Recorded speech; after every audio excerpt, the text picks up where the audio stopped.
process. Alright, and we are live. Welcome back, everyone, to the Lich's Archives with Inflict Heroics.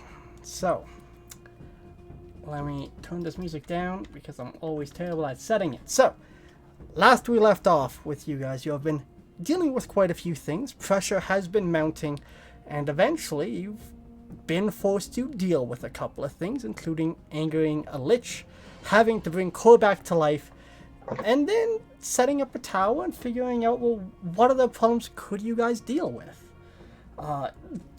You spent 2 days outside of Milscar within this tower, planning, brewing, hosting guests, and pulling over maps. But a lot of things were accomplished within these 2 days. You were informed by Nikolai that whatever happened to the twins involved probably a mind flare based on the descriptions they were given. Nassim, you sent out messages to Eka, your sweetheart, by the sound of the way those sendings were going, and also trying to clear Shalshar's and Kor's name, realizing that there's a bounty on their head for attacking the Flame Tongue estate, and you did your best, telling him that if they were to go find the sewer, they could go through, and they could find a way into a rat hideout, as well as another way into the Flame Tongue estate. Yudvrog agreed to look into this, but didn't really seem like he was overly committed one way or the other. Besides that, we had Kisk brewing quite a few things and also going hunting with Core. Core, you've been a little irritated as you've now have some sort of eyeball growing out of your chest. And then the main thing that has been applying pressure was Shalashar having this rune engraved on his head, something that shows he has angered a chosen of Arima. Nassim looked into this. They dug into it. They realized that this is some sort of celestial magic, and it's almost like he's more or less just being used as an attraction or a rallying point. But that wasn't enough for you. You also could see the death deal, which you decided to look into. Reoccurring thing for you that brought up some not so pleasant memories and setting you back on your heels, as well as the realization that most of his death deal you're unable to read. With all of this in mind, you also figured out that you need to deal with these gnolls, and you're going to take them someplace. You can't bring them to this town. You guys thought about taking them to the Mimic Colony, but that was too close and too far, and just there was too many variables to deal with, so instead you chose another location. And with that, you guys got Grazkrix, the gnoll, to agree to transport you, and you also hired 10 additional people from a local inn, recognizing Nassim, and they agreed. And the next morning, you guys set off through this tree, and you came out into a valley of some sort. Very tall cliffs. It almost looks like this was once a massive hill that has been blown wide open, leaving some sort of crater. It's a very steep gradient starting with almost no elevation, and then at the far end you get to about 120 to 130, or maybe even 140 feet farther down at the hill. And at the base of this is a semi-blocked mine. You've been told that there was something here, and based on the dense bushes that have cropped up, but also these leftover stones and these leftover rocks, as well as like a little bit of railroad that has been left, comes out of the mine a couple of feet, but not much beyond that. This is where you want to make your stand. So quickly you set up this thing of non-detection to try to hide yourself from the gnolls. There's a storm off in the distance that seems to be following them and has been turning in your guys' direction. At this point, you guys are currently planning what it is you're going to do and what it is that you can conceivably do. After a nature check, you realize you have about 1, maybe 2 days to deal with these things. You guys had a long rest here to refresh your spells, and now it is time for a bit more solid preparation. The leader of the group, Olaf, knocks on the tower door this morning. What are you guys up to when you hear him? Or did you walk through the night? Why don't we start with you, Cole? No, I would have gotten some rest. Personally. Morning. Breakfast. Breakfast. Start of a good morning. Kisk? Cooking breakfast. Hell yeah. And brewing some more beer for everybody. I know everyone's gonna work hard today. I want them to be nice and refreshed. Fair. Shalashar. I know Nassim's gonna have a lot to say, so you gotta move back a second. I would have just worked through the night, done what I could. Alright, what sort of work do you think you would have been getting up to? We had mentioned at the end of last session talking about trenches and possible fortifications, so I'd probably be doing any of the groundwork. Right. I would have been working through the night, meticulously planning out where these things should be placed. Yep, so I would have been just doing a lot of the groundwork, getting the rough layout, either digging and shoveling, or just kind of laying things out where they need to be. Yeah, and I also see that we do have some semblance of a map here. I have sent out 2 maps to all of you. So, Now, the first one is the map of just the area which we come into with, like, the black outline of the bottom of this ravine, maybe, I guess, perhaps. And the brown is just, like, the faintest outlines of what used to be roads and foundations that, I can just barely find as I'm searching around for the optimal places for these defenses that I have in mind. Is the bottom or the bottom is where they're going to be coming from? Yes, from the trees. Okay. Now, in the morning, I have 2 propositions for you. Well, I do not believe we will have a chance to devise 2 choke points, so we should focus on just one. Now, looking at the mine shaft, well, it's a bit of a gamble, isn't it? Anything could be down there. Look at those claw marks. I don't trust it. So I'm thinking perhaps best bet might be up there near the front. Got these foundations here, both sides of the road. I think they used to be some sort of posting.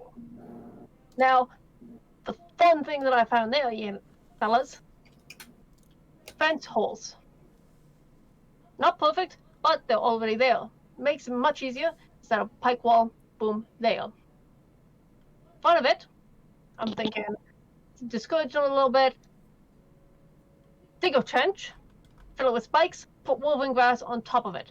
We're gonna want to clean out most of these grass around the area, you know? Make a nice clean area. No little fellas sneaking around in the grasses, you know? Gnomes, halflings, like goblins, fuckers, ankle biters. Don't want them in the grasses sneaking up on us. My only thought, we don't really have time to do everything, so I think I may be up at the front towards the trees. We set up a less potent line. That's a bad idea. 2 reasons. Look at my men. They do best shield wall. That's what I'm thinking. Choke point, put them in front, in the shield, put tower 30 feet back from there. I'm in there, archers are in there, we can shoot down. That makes me kind of useless. Not really, you're up front, in the shield wall. To form a shield wall, you need a lot of experience. You need to be able to trust the people to your left and right. I could slot myself in there, but it might not be as effective. Yep. Now, your job with this would be, one breaks through, you kill it then there. Don't let them take out anybody in the shield wall. One of them starts flagging, you're a healer, right? I have some healing. See what I'm getting at? I think having the wall closer to the trees makes a lot of sense. Having a place to fall back is a secondary. But we'll have to be a little careful. We'll have to have a rear guard to protect the entrance to the trench if we need to retreat. Not much point in the trench. We aren't sitting in it. What you want to do, pitfall trap.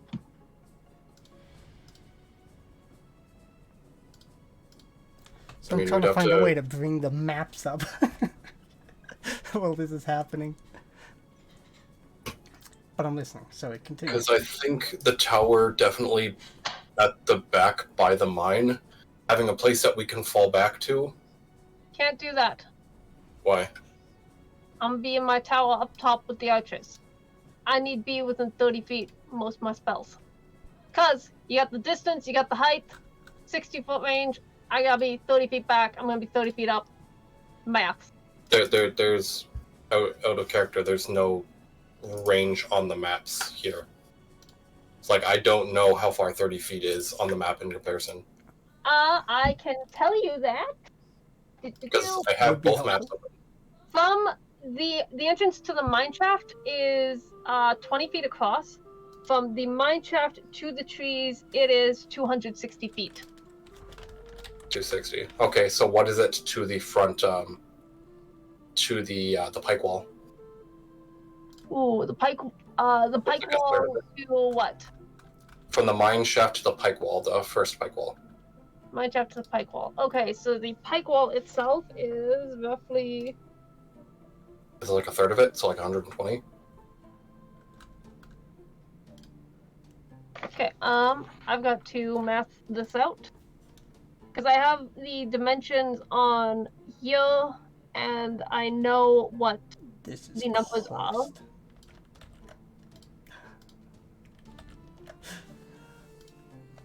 Cursed, absolutely. It is That would be absolutely cursed. Mine shaft to the close point of the secondary of the forward proposed pike wall is 160 feet. It's kind of in third, so I figured it'd be like 120, 120, 120, but 160.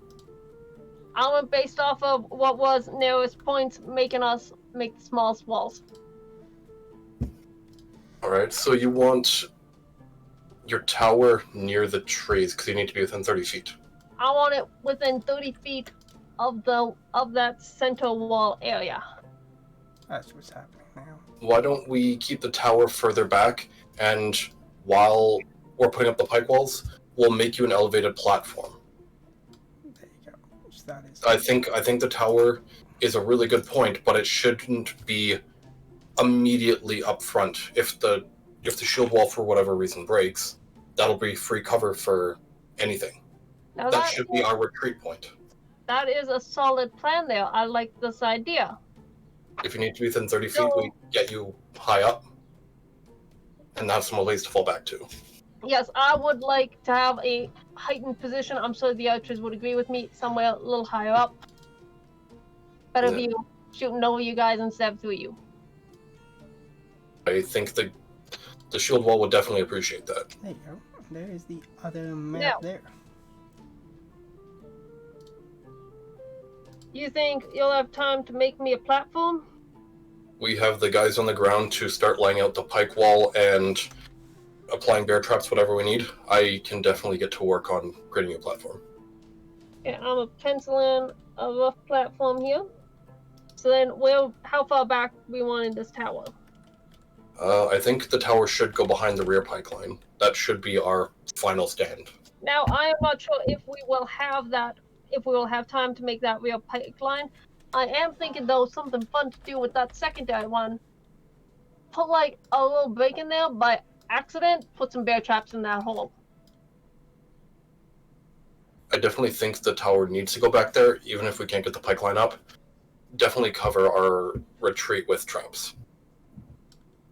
I think the gnolls, if memory serves, they might get a little blood hungry should some of us bleed, so they might lose some self. So it might be easier to get them to trigger some of these traps.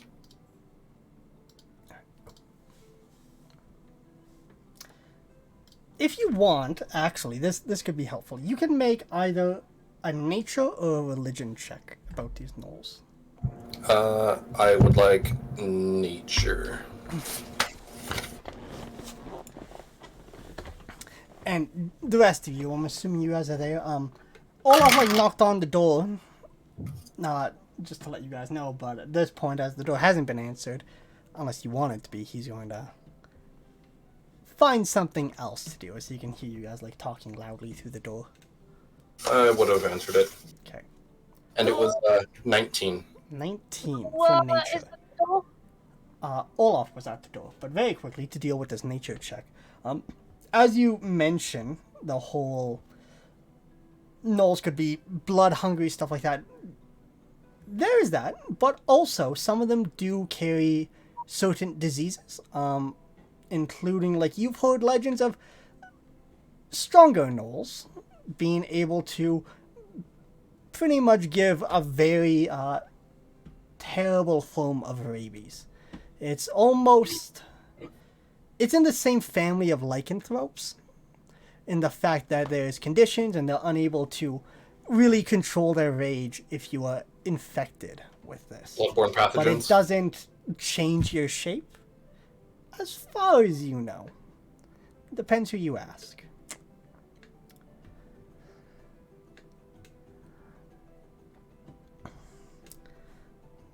Alright, so we get rudimentary plan laid out. I work on the elevated platforms, pull the tower back as a rear defense. We set some traps.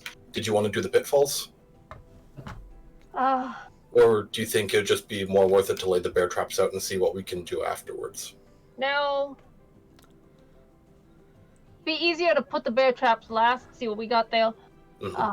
I do want to. I found some of these old root cellar holes around the place. Now, on this map, I have put the secondary wall around a couple of those, so we can put some spikes in those holes, cover them up. See if we can get some little extras here on the holes they already dug for us, you know? Actually, do you know what I think would be a lot easier than digging full pitfalls? You, considering there's already holes kind of all over the place, if we were to dig a 2-foot wide hole 3-4 feet down and just scatter them everywhere, it's a lot quicker to dig than pitfalls, and should a gnoll run into it, they have a risk of breaking their leg. I mean, we can, but Because how tall are these gnolls? They're pretty tall. We'd have to dig more than 10 feet down in a larger area, and even then they could probably still jump it. That's actually easily done. Out of character, I have move Earth. Isn't Move Earth a first level? You also Yeah, but heal if you- core, by the way. Like this is happening in the tower, so everyone is involved in this conversation. You know, you guys are all there. Kiss probably outside, but the door has been open now, so even you, Kiss, can hear this. And they open the door for Olaf. So anyone at any time, feel free to interject. You know. now I'm It moves thinking like I 5 want feet to of Earth save- at a time, but do Might it want- over and over. we might want to save some of that pitfall ideas. See what we got after we put in some pike walls. I think they might be our best defense. Okay. I think it's important that Olaf and his men, they know how to best lay out their area. Oh, I've already got them doing that first pike wall. They've been at it, chopping down trees, harvesting those metal spikes off of them. Then I will work on skinning the other trees, getting the sticks sharpened for the pikes, and I'll work at the bases of your platform.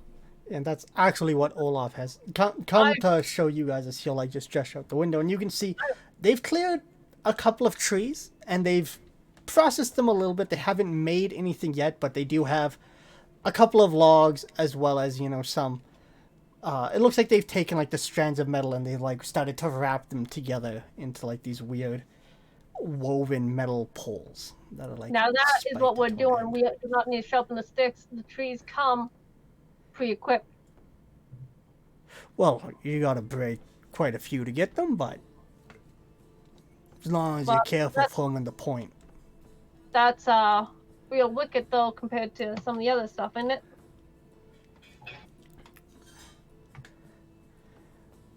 Nothing we could do. Nothing we could do. We got Yeah. oil. I mean, we don't have a Once whole we lot have of. to retreat, dump it off that platform, and I'd light it up.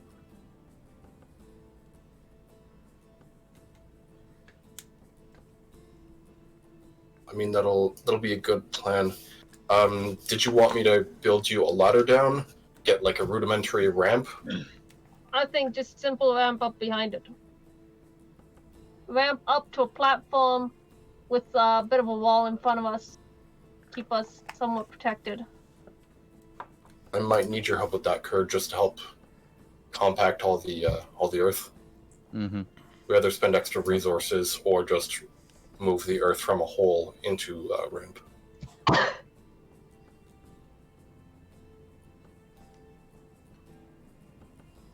You have any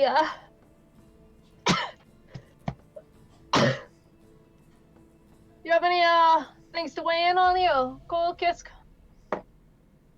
I'm chopping down trees outside. No, whatever you tell me to do. No, I You think have it's a man? good. Nothing as would help you with your fighting. No, I'm pretty much one-on-one fighter, so this isn't my wheelhouse.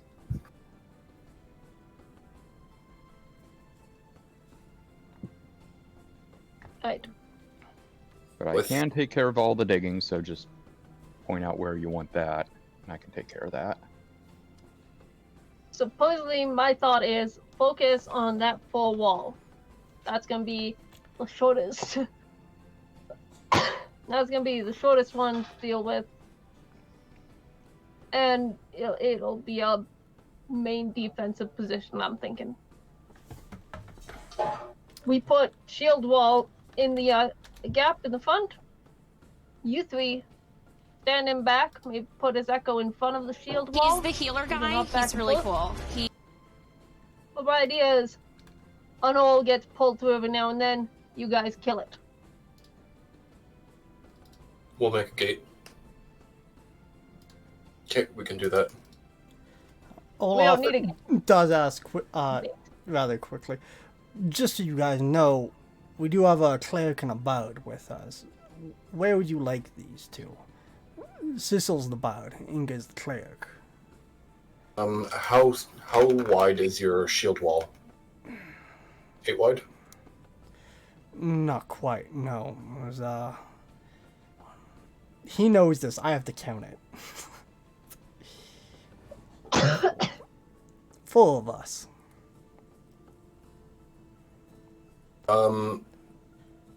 I do normally use a shield, so I can be up front with the wall. I think having the cleric and the bard in reserve behind the front line. Usually what we do in case it helps. It's me, Stin, Axel, and Bulg in the front, and then we got Victor behind us with the axe, in case anyone gets by. Besides that, we got 2 crossbow. They usually run flank. Not too bad, you know. Decent, to make sure we don't get outflanked. So you can come up with us, or you could take up with Victor and just, you know, reinforce where you want. It's up to you. That I'm assuming you're pretty good up front. I'm good up front, and I have a way to kind of control the area around me and limit how fast things can move.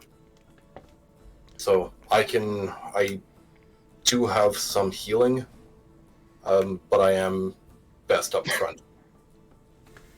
Oh. So I think having the crossbowmen behind us, cleric and bard in reserve, wherever they're most comfortable. But we'll need. Where about you, Kerr?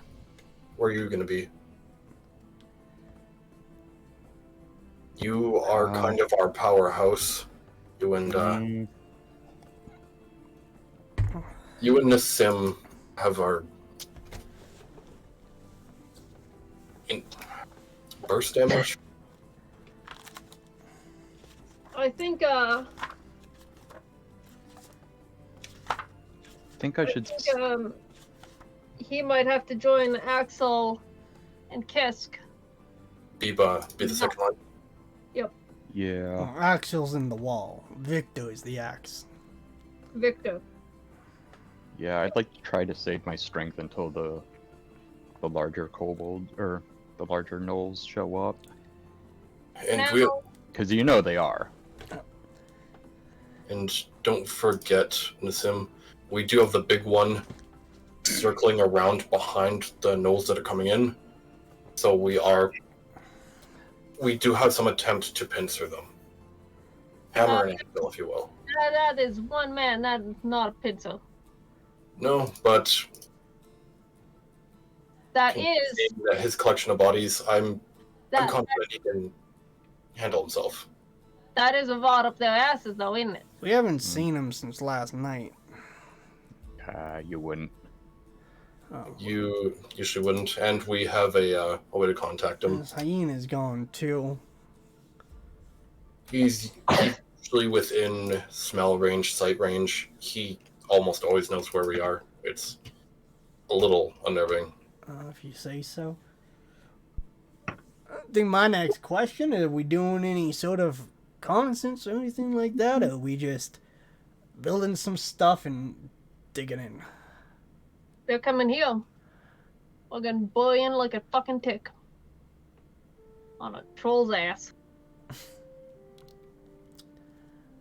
Fair enough. Oh, so you should send your familiar out a little ways to give us advance warning. Think he ain't there already? Mm-hmm. Never mentioned it, so I thought I should. Cyrano has been sent to patrol the area. Keep an eye out. Which reminds me, for the day, I want to need 2 d20s rolled from whoever wants to do it. Kisk, you haven't done much yet. You and Cole want to take this? You've been useless. Hey, he's been chopping trees and making breakfast. You know, he has his little shadow there, flipping some pancakes. He has been, Very useful. he's been doing background stuff, not plotting stuff. 17, by the way. 15. 15. Okay. And if your familiar is out there, can I also get a perception check, just so I can do a little percolation, as the kids call it. Yeah. Cool, that's a 19 on the die, plus Cyrano is better at this shit than I am. Plus, plus 5, 24. He also has plus 4 to his stealth, and detect invisibility, and keen smell. You got it. Good to know. Oh, and dark vision 60 feet. Alright. I'll get back to that. And then Olaf speaks up. So then, what are we starting with? Third full wall. I think the front wall where we're going to be set up. Front wall. You just want us to fill in the holes they got there then, or you want anything else dug? Use those posts to put in the wall there.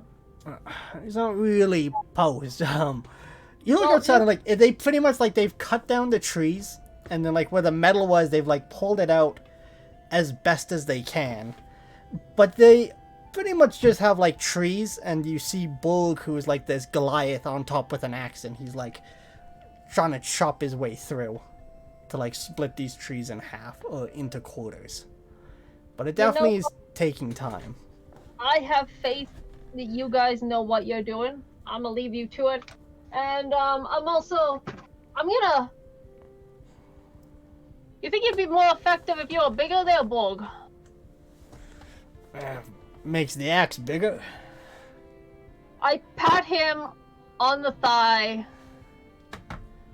Wink up at him and cast Enlarge. Large. Yeah, Enlarge.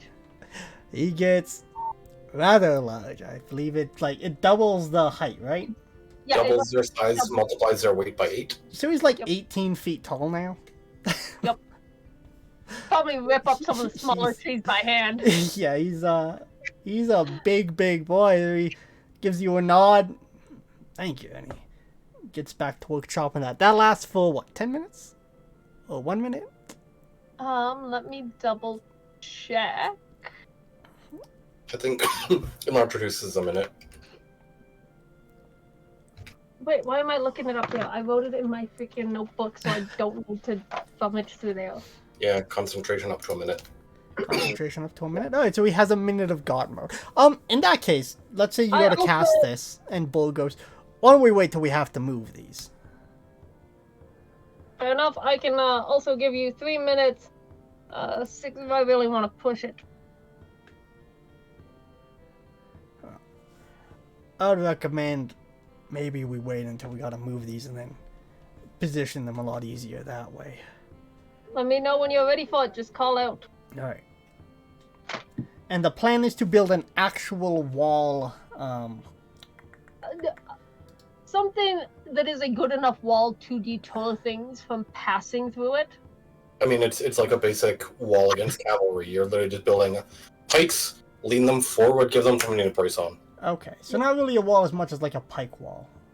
Yeah, It's like the this pike wall. Got it. the Alright. knolls Like I aren't said, gonna be there's able to- post holes, right? So like you guys could have, slotted those in there. So I gotta double check. All right, pike wall. I was thinking like slot some things in there as anchor points, you know? Yeah, something like I that. just imagine that we just make crude fucking pikes in the front and then one in the back. Got it. All right. No, I think that makes sense. Yep. All right. So he's going to get his men and women working on that. Good. Cole. Platform, put the keg of oil on that. If we do have to retreat, I'm planning to dump that oil and then light them up. Where do you want the tower? In the center of the two walls? Left, right? I actually sent another picture, I believe. Yes, Oh, that yeah. has the last one has both where I think the tower should be and where I think the platform should be. We'll get rid of this one then and pull this one in my browser.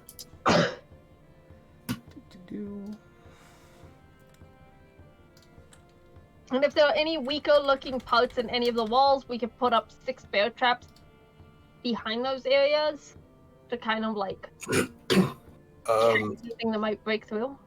I do have a spell I can use. If you want to put the tower perfectly right in line with the wall, I can make another door out the back.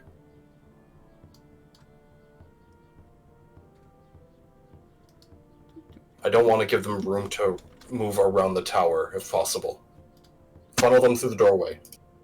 See, the point of putting the tower behind it is so they set up a secondary shield wall again. If you want. I'm just worried about crumbling. But with the 2 clerics and the bard, we should be able to keep everyone topped So up. you guys can also see what they're talking about with that and that. Alright. We'll keep the tower there. I'll build a platform there.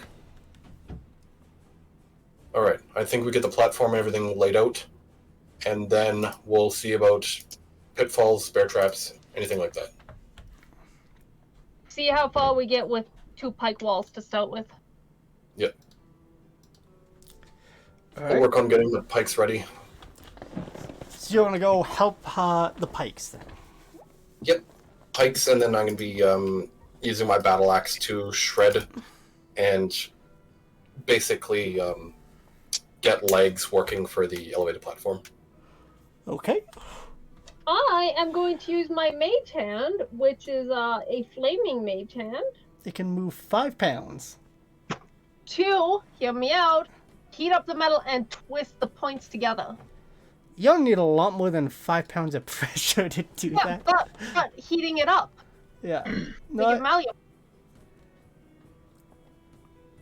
allegedly, you know, technically, I would like to say you acquire use of heat metal for that to avoid shenanigans with you already constantly have this hand. Oh, You know, I can say you can do it with the hand, but you do I need to can use my use flame something. cantrip. All right. As By long the as way, you have a way to do it. Olaf, if you need to do any adjustment on the trees, I'll reach in my pack and I'll throw on my miner's pick. Serves me well. Oh, thank you. I'll put it out there with the rest of the tools you guys brought with you. Cole and Kisk, what are you two going to be doing during this time? There's enough people on the wall right now, so I'm going to start on the pit traps. Okay. I'm gonna continue cutting down trees and bringing in raw materials. All right. In that case, I am going to need probably athletic checks from all of you doing physical things. Are you sure? I believe so, yes. And then for you, Nassim, this would probably be like, you know, a smith tool check. You know, to twist and to shape things. So if you're proficient with smith tools, you can do that. If not, it'll just be a straight roll. I am not. Could I add arcane to this because I'm technically using magic? Well, you're using that to heat it up, not for the ability to actually twist this properly, you know, how to bind them together, so on and so forth. It's your ability to use magic that's allowing you to attempt this without smith's tools. Can I use my intelligence to do it in a logical No, this is a straight roll. Be glad I'm not making you use strength to physically twist this. But if you keep talking, we can make this athletics. That's kind of why I gave them my my miner's pick, so they can actually chip at the steel in the tree and actually kind of create a crevice to make it easier to twist. Yeah, well, they have files on the back of the axes, if you recall. So you see them like chop into this, and then you just hear like this terrible scraping, grinding sound. It's very slow, but they are getting it done. So what did we get? 24? Yeah. Nice. Cool. I'm actually using Move Earth. Okay. It's that cantrip. Yeah. In that case, still roll like a d20, and then you can add your spell mod to this, or wisdom, which I believe is your spell mod, to kind of make sure you're doing this in an effective way. I got a 23 for athletics. 23. And what did you get, Nissim? I got a 12. A 12? Alright, you're definitely struggling to twist them, but you are able to, you know, get it done. Dirty 20. Dirty 20. Fantastic. The last thing I would like are those of you farthest, you know, closest to the trees. Can I get some perception checks? You? 17. 29. 29. Disgusting. And where are you putting this wall? You have the measurements written there with where you put it. How big are these sections that you acquire? Okay, let me check some numbers, do some maths. Since I know you decided where this goes. I want to make this a little bit bigger just so people can see for now. We're just looking at this section. Right there. As a reminder, the Tiara of Blur I have, it's a reaction, right? I believe so. Okay. So it is 120 feet approximate. Technically like 122.857 blah blah blah blah blah. And do you want to leave like a 20-foot gap in the middle? Big enough for like the 5 of them to fit and do a shield Yeah, wall. because we're putting Shelter in front. So about, 25 or so feet. 25, yeah. Okay. So you guys need about 90 feet of trees then. Those rolls, it will be doable as we do have other people out there. Let me just check something here. Fantastic. Kisk, make me one more perception check. Okay. An 18. An 18. Alright. So after this conversation, you guys decide to get to work. You finish your breakfast, you head out there. The lovely Sissel, who is a halfling, has produced a lute. She also has some drums by her, and she's just keeping like a decent, strong sort of working song going, as well as the others. They're all kind of in tune with each other. They're humming along, some of them like stomping their feet as they go, even like the blows of their picks into the ground and that sort of thing. You guys are able to fall into this rhythm rather easily. It almost feels like the bout is doing something as well to kind of help move you guys along with this working song. Nissim, you find yourself nearest to the tower, close to Inga, who is the cleric, and she's actually also helping you twist these things into place.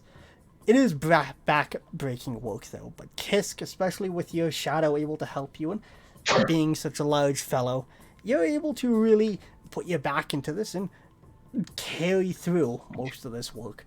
Same with you, Cor. You, even though you're small, you're starting to dig these things out almost completely on your own, but it's still going to take... How much earth can you move at a time? 5 foot every 6 seconds. 5 foot every 6 seconds? Yeah. It's a cantrip, and it just moves 5 feet. This is going to change So I'd have to things. be moving like the same 5 feet like multiple times to here get and it then out there. of the Like way. it's still going to take some time, but still 5 feet at a time. Like I said, you could do one of these completely by yourself. So you guys kind of have the post holes dug and everything by the time it's noon. The trees are starting to pile up. Not quite where they need to be, but close enough. And you have Borg and Victor working together to split these things down the middle. Shalasha, with your perception, you're able to hear things farther off in the woods, and especially Unisim as well. At some point, you look through the eyes of your familiar.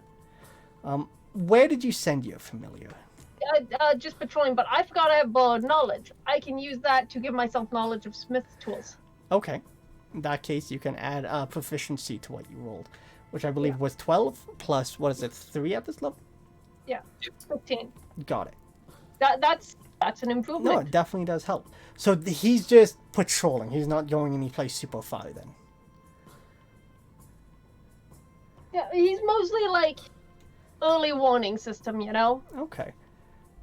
So as you guys are walking away, you can see this cloud getting closer. And Shalasha, you start to hear things in the Did forest. the cloud, throw it into fucking 5th gear? It was almost over top of us, and we I didn't say teleported like a tail. I didn't say that. You said it was really close when we were outside of I said Millstar. it's... Yes, and it's getting closer. But now you're hearing things in the woods. And we assumed the Knolls And were about a The day's first thing travel. that happens is, about noonish, a deer kind of passes by. Seems like it's running. Day continues. You guys start getting the logs up. You can see some boards starting to fly across now. Couple more hours pass, and now we're getting to the evening. At this point, you have the holes finished, and Victor, at this point in the sim, is going to get you to use your enlarge as you guys start positioning all of these things in. You're going to have this finished, and as you're putting these up, and you're getting halfway through, the sunlight's starting to go down. At this point, even the bard has kind of stopped singing, and they've slowed down. They're trying to help, but they're halfling. This is when you guys see what would best be described as a very large migration of half of we're talking 50 deer go by you guys, followed by a bunch of birds. You can see raccoons moving as well. It seems like most of the wildlife is fleeing past you guys at this point. I'm gonna. And in the passing of this, it just goes quiet. Even for you, Shelsha. On one side, you hear them running, but on the other, it's just eerily quiet on the other side of this forest. Oh, that's I'm not gonna. good. As soon as I see everything kind of like migrating away, I'm gonna put my finger to my earring. Kerr, blow the whistle. Oh yeah, okay. Blowing it. Okay. That's encouraging, isn't it, Bob? Couple of minutes later, as you guys are still walking away, you can see your rather elongated friend creeping out of the trees. Even for you, Shalashar, with your perception, he's really quiet. You know, you see him before you hear him, even as he's walking through this brush. And the ground at this point, it's rather trampled. You know, it wouldn't be the easiest thing to walk quietly upon.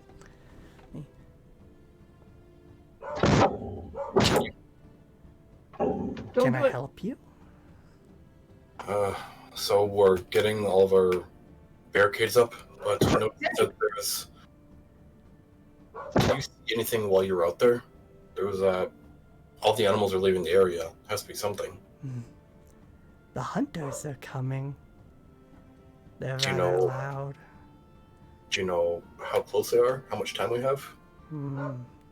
I haven't gotten close yet. They'll probably be here this time tomorrow. We have a bit of time. So we are setting up our front wall here. We're gonna be falling back there. So as soon as they hit a front line, we're gonna be holding them. I'm gonna leave it up to you to come in behind them as you can.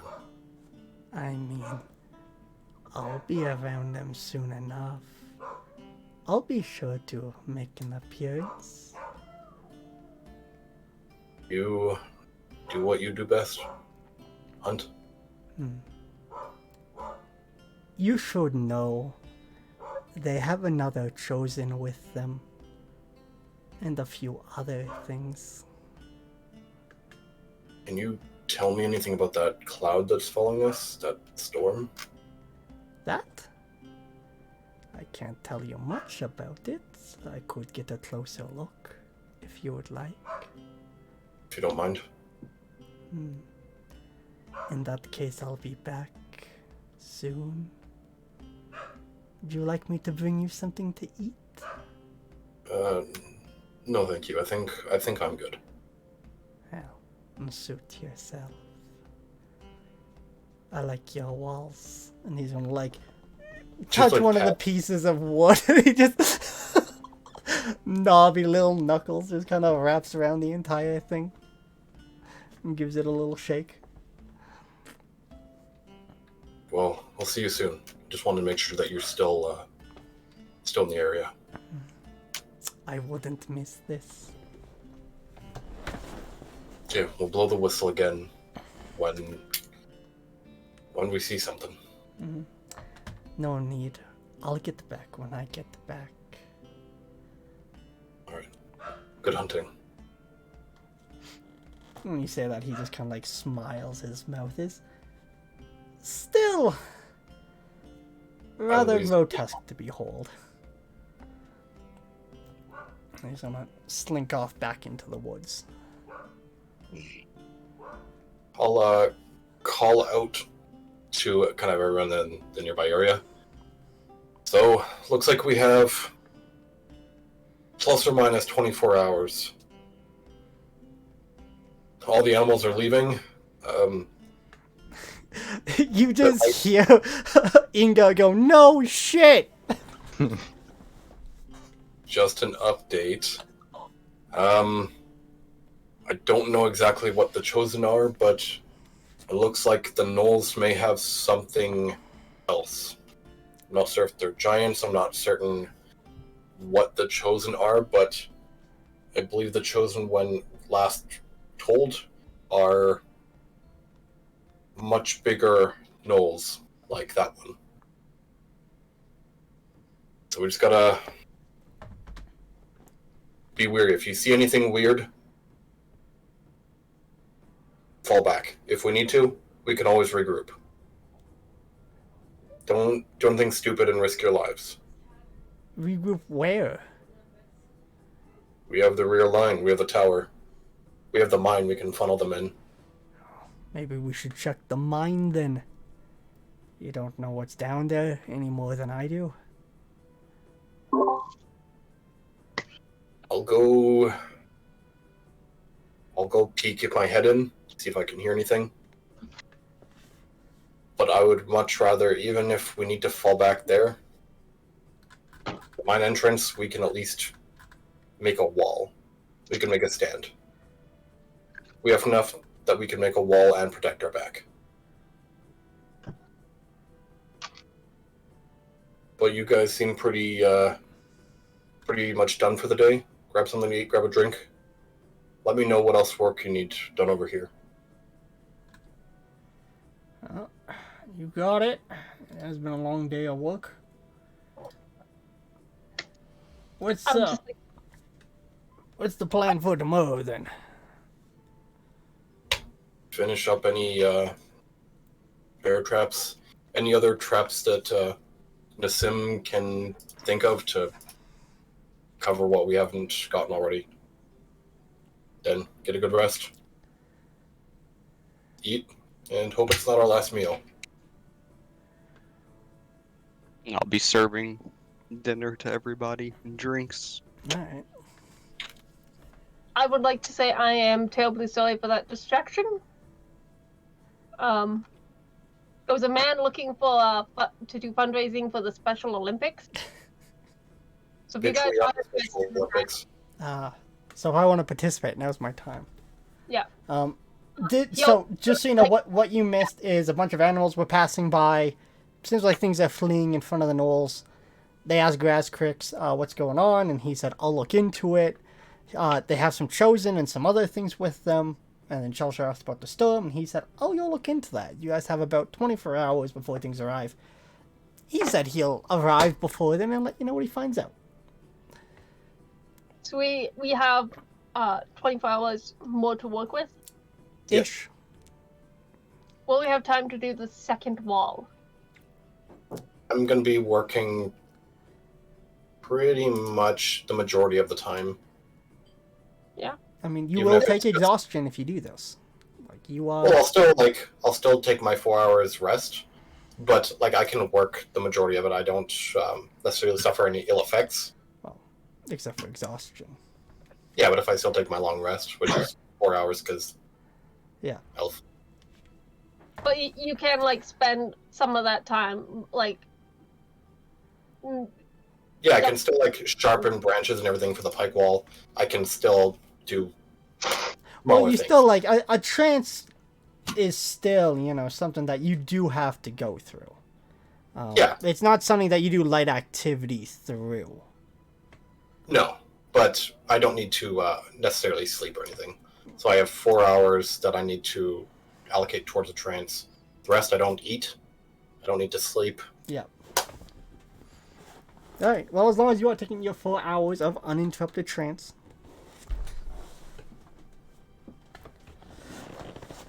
Alright, so with that, everyone kind of starts tidying up for the night, putting their tools away as it is getting dark. A couple of torches are lit, as there are quite a few humans around this area without dark vision, and they're quite thankful of you, Kiss, because you're handing out food. What did you make for everyone? I still had the veal that I hunted with Core. Ooh, Went ahead and made some veal steaks fantastic. and some of my ale. I'm gonna lament to the Marines how much I miss a good cricket kebab. They'll join you in this lamentation. Yep. And some spider leg stew. Oh, Yeah, especially Stein. Stein is the more rotund of the group as well. He also has a bit of a heavier pack. yeah. He's a big fan of food, we'll say. Big fan. But besides that, you guys are able to tie down for the night. Is there anybody that I get along with better than the others? You probably would have talked to Inga the most, the female dwarf cleric. Yeah. It's like I'm gonna. But for the most part, though, like she was really involved in the work and helping you twist things, right? It was more like you're heating things up, saw you struggling, she showed up, and she kind of like helped you fall in, like, you know, find your flow of things. Over the course of the meal, when I start talking about like, oh, I miss this, is there anybody that like? Roll an insight check. Yeah. I am actually trained in insight. It is the only charisma stat I have. Nat 20 plus 5. Jesus. Oh. Okay. I assume where this was going. Yeah. You were trying to figure out, you know, who's the most receptive to Nassim's conversations. Yeah. Is that along the lines you were looking for? Yeah. Who wants to be a little bit more than friendly? Leaf. I pat my eyelashes seductively. Cole's open for business. Leaf is also rather friendly. He seems to be the youngest of the group. You know? I mean... If you were to guess his age, you would probably say he's like... maybe 20. Well, that might be a little too young. Yeah, he's rather young. He's definitely, you know, the most talkative, though, out of the rest of the group. And the main reason is, like, he seems like he's open to, like, trying to, like, learn experience and stuff, right? Anyone that's willing to talk with him, he's more than excited to try to, you know... second on the list. Second on the list. The next on the list is probably Joan. Leaf is a crossbowman, Joan is the other crossbowman. You feel like he's mostly in the talkative mood because he's always talking to Leaf, so now whenever he gets a break, he's more than excited to entertain other people.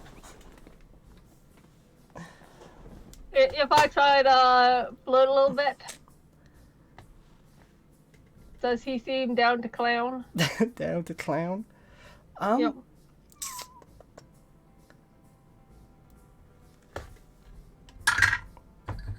He's not against the idea. The main thing, though, is he just doesn't, like, you know... At some point, like, you know, you guys are kind of, like, floating, and, like, he just kind of, like, you know... puts his hand on your chest, and he's like... I'd love to, I really would, but... what if someone hears? You know, we kind of... It's a little cramped in this tower. Upper story, less cramped. I'll tell you what. If we make it through this... I'll let you buy me a drink.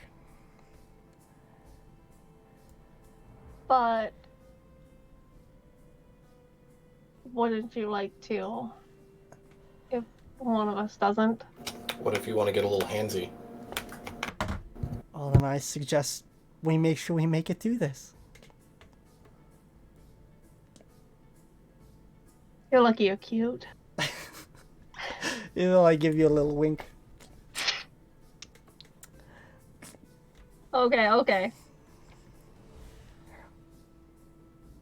It was a good effort. I want to continue to flirt though, like... With anyone else that'll listen? Well, I'm gonna focus on Jordan then. Alright. I mean, we're gonna be back to back on the platform anyways, and then on the tower because we're both ranged. So If you get the platform built, that is. Which reminds me, you guys that's do... what Tower was supposed to be doing today. He was helping with the pits mostly, I thought. You guys were all working away on those things. I'll say he has, like, the foundation of it. He just needs to, like, actually make the platform. You know, he has, like, you know, the post down. He has, like, the thing kind of assembled as a framework. But I got Kurt to help me with the ramp, and then I would have used that as the basis for yeah, I had the Cole platform. doing the move Earth again and again and again in my head. Yeah, and then he was going to mold the earth to make a rudimentary ramp. Oh, that's how you guys wanted to do it. You wanted to physically just Earth ramp it up. Yeah, and then I was going to put up a, like, That is a good place to move the 5 feet of Earth at a time. Hmm. Alright. Yeah, and then you Is it just got, need to put the posts. The floor wall, the platform. Alright, so I'll say, as I said, you And- guys have been doing backbreaking work. People are rather tired. You have to go to bed at some point, but the next day, it'll be easy to, like, finish making the platform, and then on to better things from there, right?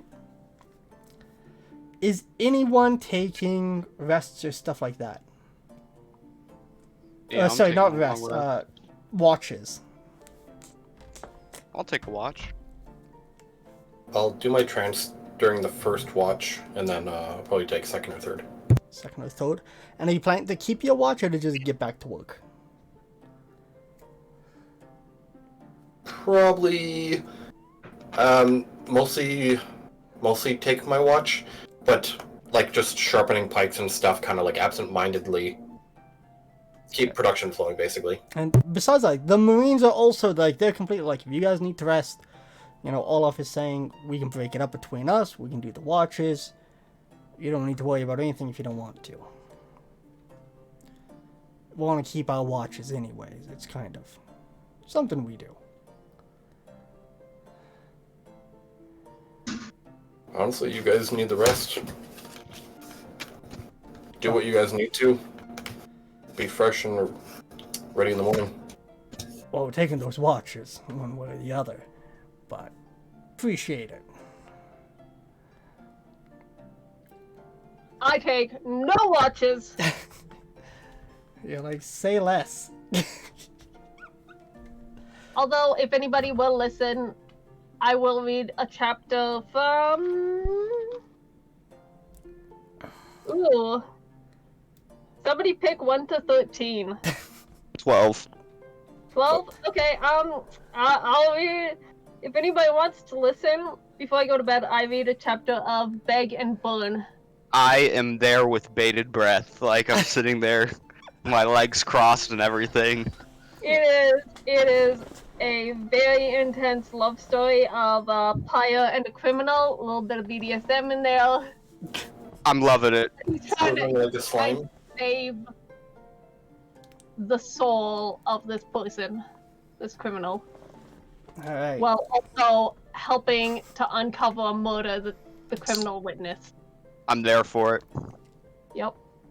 There's romance, there's murder. It has I have I have a cup of ale in my hand, and I'm just drinking and enjoying. Alright. I will need... Shelsha, I believe you said you're taking first watch. I'm taking trance during first watch. Then I'm taking first In watch. that case, I will need you to make the first perception check. 14. 14. And we also have... Fantastic. I do leave out some sheets of parchment with like letters and simple words for you to practice. And on my Some watch, I'm homework. sitting there. I'm like sitting there on my watch trying to sound it out. The hill was big. B. I did it. And you have dark vision, correct? Yes. Yes. Alright. During your first watch, you don't really notice anything overly overt. You do hear, as I said, it's rather quiet, now that most things have abandoned this section of the woods. So even with your 14, you are able to pick up on a couple of sounds. You hear the rumble of thunder off in the distance from the storm cloud that is growing closer, but besides that, there's something else. With the 14, it's hard to pick up, but with the base of the thunder and the quietness, there's just something else and just kind of sets you on edge. It feels like something's coming. Danger, Will Robinson, danger! Okay. Besides that, you can, depending on how long your watch is, find someone else or just let one of the other Marines relieve you of your duty. You can also I'll get let your long rest. Salashar. Once Salashar is out of his trance. Alright. I heard something in the woods. Or, I don't know. Maybe I did? It's... Just keep a weathered eye. Can you explain anything? Was it weird? Was it absence Something of sound? felt off. Something Okay. set me off. Keep a weathered eye. Do. Cool. I also need you to make a roll while you're taking your long rest, and Shalashar, I need you to make a perception as well.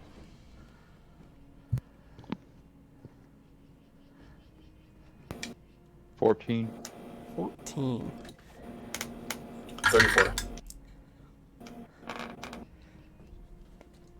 34. Not bad. Cool. You can feel yourself starting to drift off to a dream. But with that roll, it's enough that if you wanted, you could wake up and just stop it if you so chose. You're aware. It's almost like a lucid dream this time. Ah, fuck it. Let's see what happens. Let's see what happens. Done enough. See there. You're drifting off.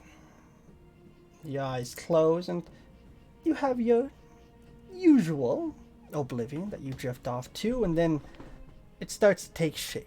You can see again the curved tunnels. You can see the rough stone to either side, and you can see off in the distance where you know it's going to be the outskirts of Anima Solis. Where would you like to go? What would you like to do? Let's head towards the center. So you head forward, tracing similar steps. At this point, you're starting to almost become familiar with these roads. You're also able to make out again this time. Make a perception check. 16. 16. Now that you're getting more familiar with this, you're able to pick up on certain things. The biggest thing, again, last time is it was the scale. But now that you're looking at things, you're able to realize there are small doors at the bottom of every single door.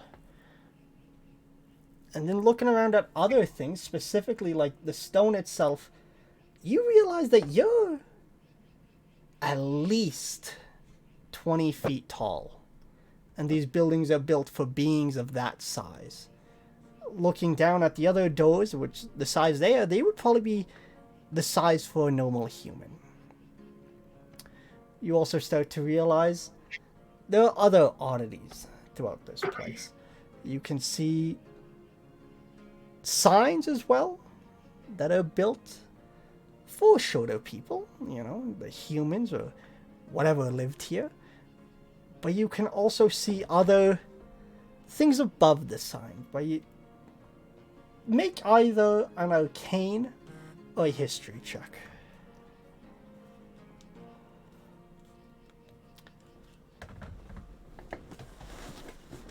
Nothing in either of them. 7.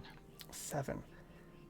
You're not sure, but there's just something else. It's almost like shadows that hang in the air above these signs, and as you go by them, it almost feels like you're called to them. But with your arcane check, you're not really sure what they are, how they work, and instead you just continue, and then you start to feel that pull again off to the distance, the higher up arena, the only real source of light in this place. I mean, you're able to walk through this place with your dark vision, with your blind sense, and you're able to make things out, but when you really look, the only point of light is the stadium off in the distance. You do make it to the center of town, where you originally found the name Anima Solis written among the cobblestones. But this time, there's something else that you notice. Where is this?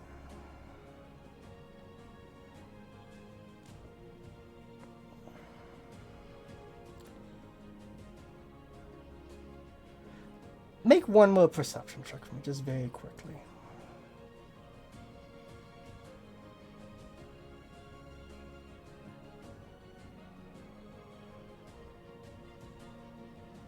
$15. 15.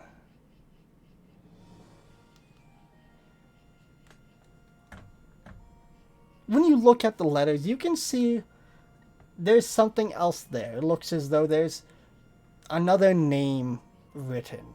When you focus on it, that's really when the letters start to shift. But you're unable to find the proper place to stand to read this thing fully. But as well, now that you realize this, perception's changing things within this place. And when you look at another building as well, you can see it's almost like shifting out of the corner of your eye.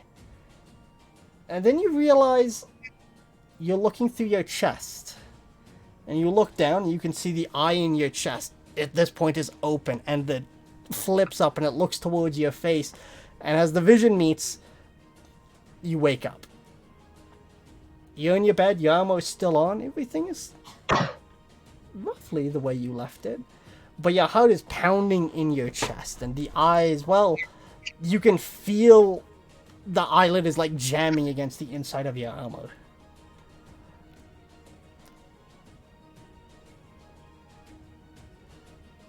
I'm gonna make sure the door is locked first. Then I'm gonna take the armor off and use some like a bedroll or strips of fabric or something to wrap that around my chest and make sure that fucker stays closed. And then I'll put my armor back on and Make a go find medicine coffee. check. Oh yeah, that'll go well.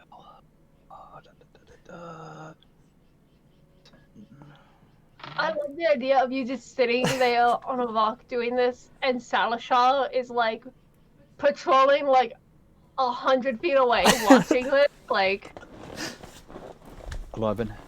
11? It takes a little bit of time. Like, it is easy enough to wrap it, but like, it's uncomfortable and it's scratchy, and as long as like the eye's behaving and you realize you have some semblance of control over it, and as long as you're relaxed and you're not up there in your energy, you're able to keep it closed. But whenever you're panicking, you're trying to do something quickly, you can feel the eye starting to open, and the gauze is rubbing against it, and it's extremely uncomfortable and distracting for you.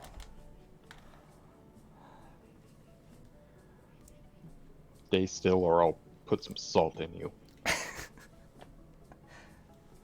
But besides that, you do gauze it up and you can head back to bed if you so wish. I think I'm up for the night. Put my armor back on, grab some coffee, and take third watch. Alright. Very quickly, back to you, Shalsha. Yep. You got a 36, I believe. 34. 34. Listening That- for that sound, where do you take your watch at? Very quickly. It'd probably be by the front pike line. The front pipeline. So you've left the tower, you're outside, in the open air, kind of enjoying it. Means you can't see too well. I have dark vision. Fuck you. You do hear Sure. the thunder in the distance. You can see the crack of lightning through the trees, just these flashes of light that just kind of illuminate everything around you. And with your dark vision, it's strange because you don't really get to see color much, and especially with this, it's almost like you get like these ghost trails of colors. This flash comes through, you're able to see everything illuminated, then it fades.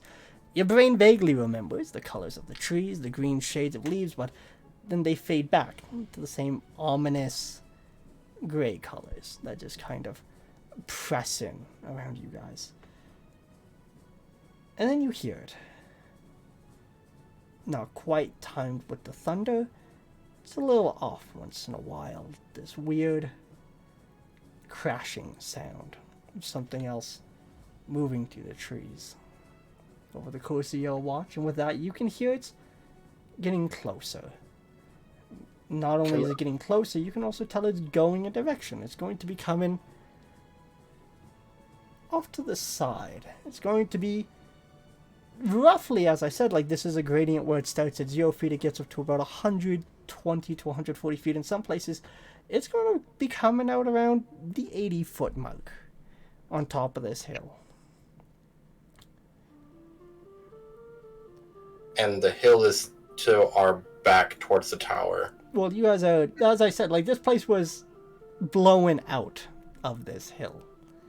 So it's going to be pretty much directly to like your northeast, sort of.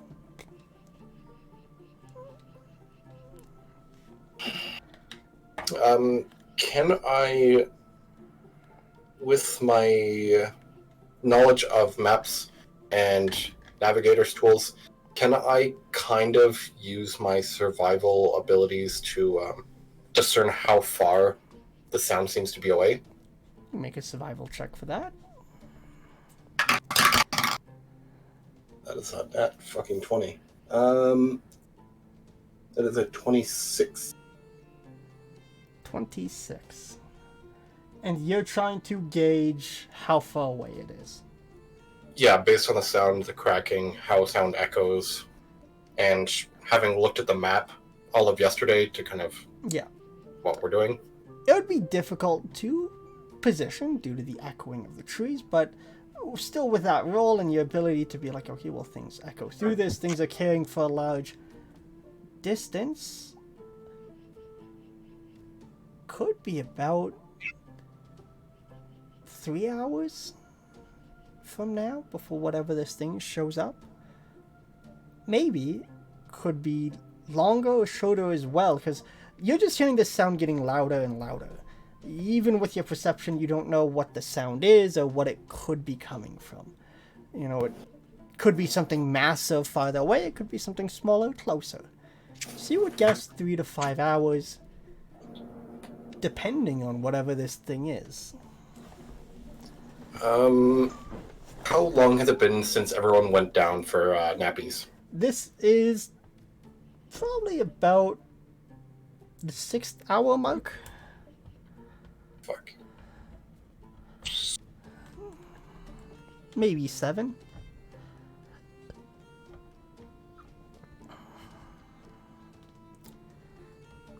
Roughly the same time, Cole wakes up, and you can tell as you can hear the sound of Cole getting out of the tower. Or at least fumbling around in the kitchen to make some coffee. He needs to get his little stool out to reach the counter. I'm going to head back to the tower. And walk through the front door. Kerr. You, Coffee. Noted. Are you going to be up for the rest of the day? Yeah. Oh. I heard something on watch. There's... sounds big. Coming from the hill to our left. Oh, great. I don't know what it is. Can't be entirely certain, but it seems pretty close. Next couple hours, maybe. Make a history check for me very quickly, Shalashar.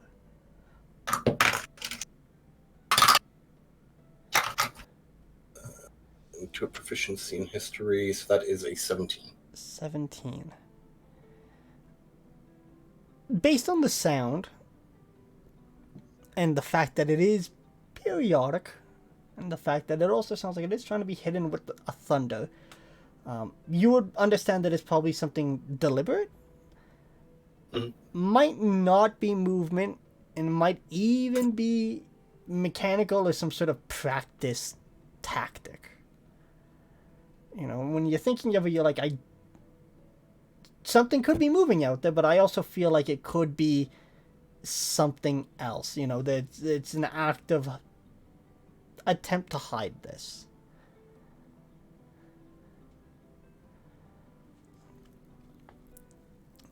I can't be certain exactly what's happening, but people should hopefully be getting up soon. I gotta go back out and finish my watch. But in an hour or so, could you maybe wake up Nassim have them send their familiar out to the hill. I'm not certain how far the familiar connection is, but I'd rather not be caught with our pants down. Yeah, give me like 15 minutes to get the coffee going, then I'll wake him up. You can always reach me. I'll be outside. Okay. Yell really loud or message, Alright. and I'll head back out to the front line to keep my watch. Okay. I'll get the coffee going and then go relay the message to Nissim. Just plop right down on their chest as they're sleeping. Bat your eyelashes. There is a sheet, and that's it. Things are a little scorched in my bed. But, like, that's just because, you know, fire. Yeah. And when you sit down on me, I just, like, wrap my arms around you and roll over. You're hot. You're hot. No, that's like actually Yeah. too hot. I know, babe, I know. No, 5 more minutes, babe, 5 more minutes. fine. I start counting out another 5 minutes. Okay, now you need to wake up for just a couple minutes. Do I really have to? If you don't, I'm gonna give you a wet willy.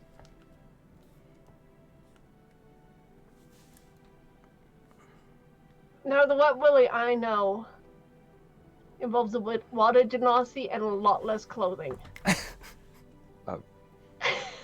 What? Huh. So I don't know how you're planning on doing that. Stop trying to distract me. There's something going on to the east of us, and Salashar wanted you to know if you'd send out your cat. Yeah, but let me... I'm gonna just... Cyrano appears. And then just mentally tell him, I'm sorry, but the skeleton says you gotta go this way and tell us what's happening. Little dejected, like makes its way over to like one of the little arrow slits, squeezes its way through there and spreads its wings. Oh, I would like go and like I'm scratching him and apologizing mentally, and I'd let him out the front door. Like I'm not forcing Cyrano to go Alright, do in that case, he accepts the scratches and takes off from your arms.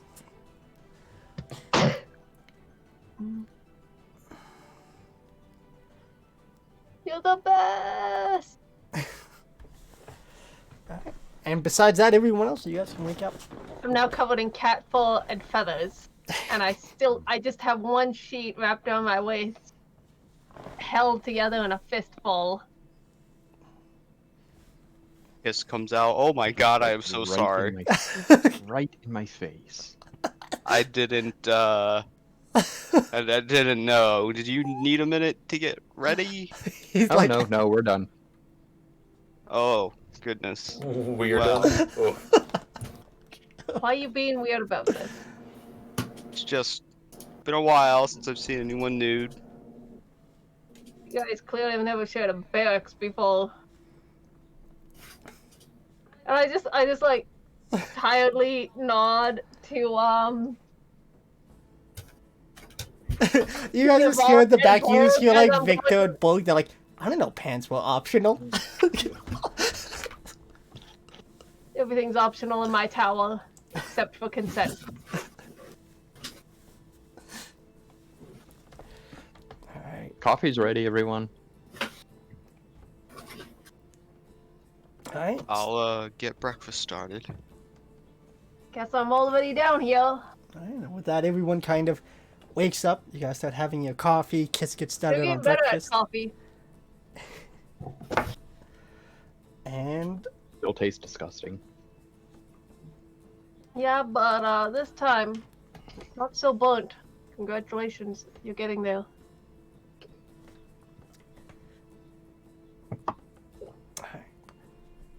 so, first order of business then.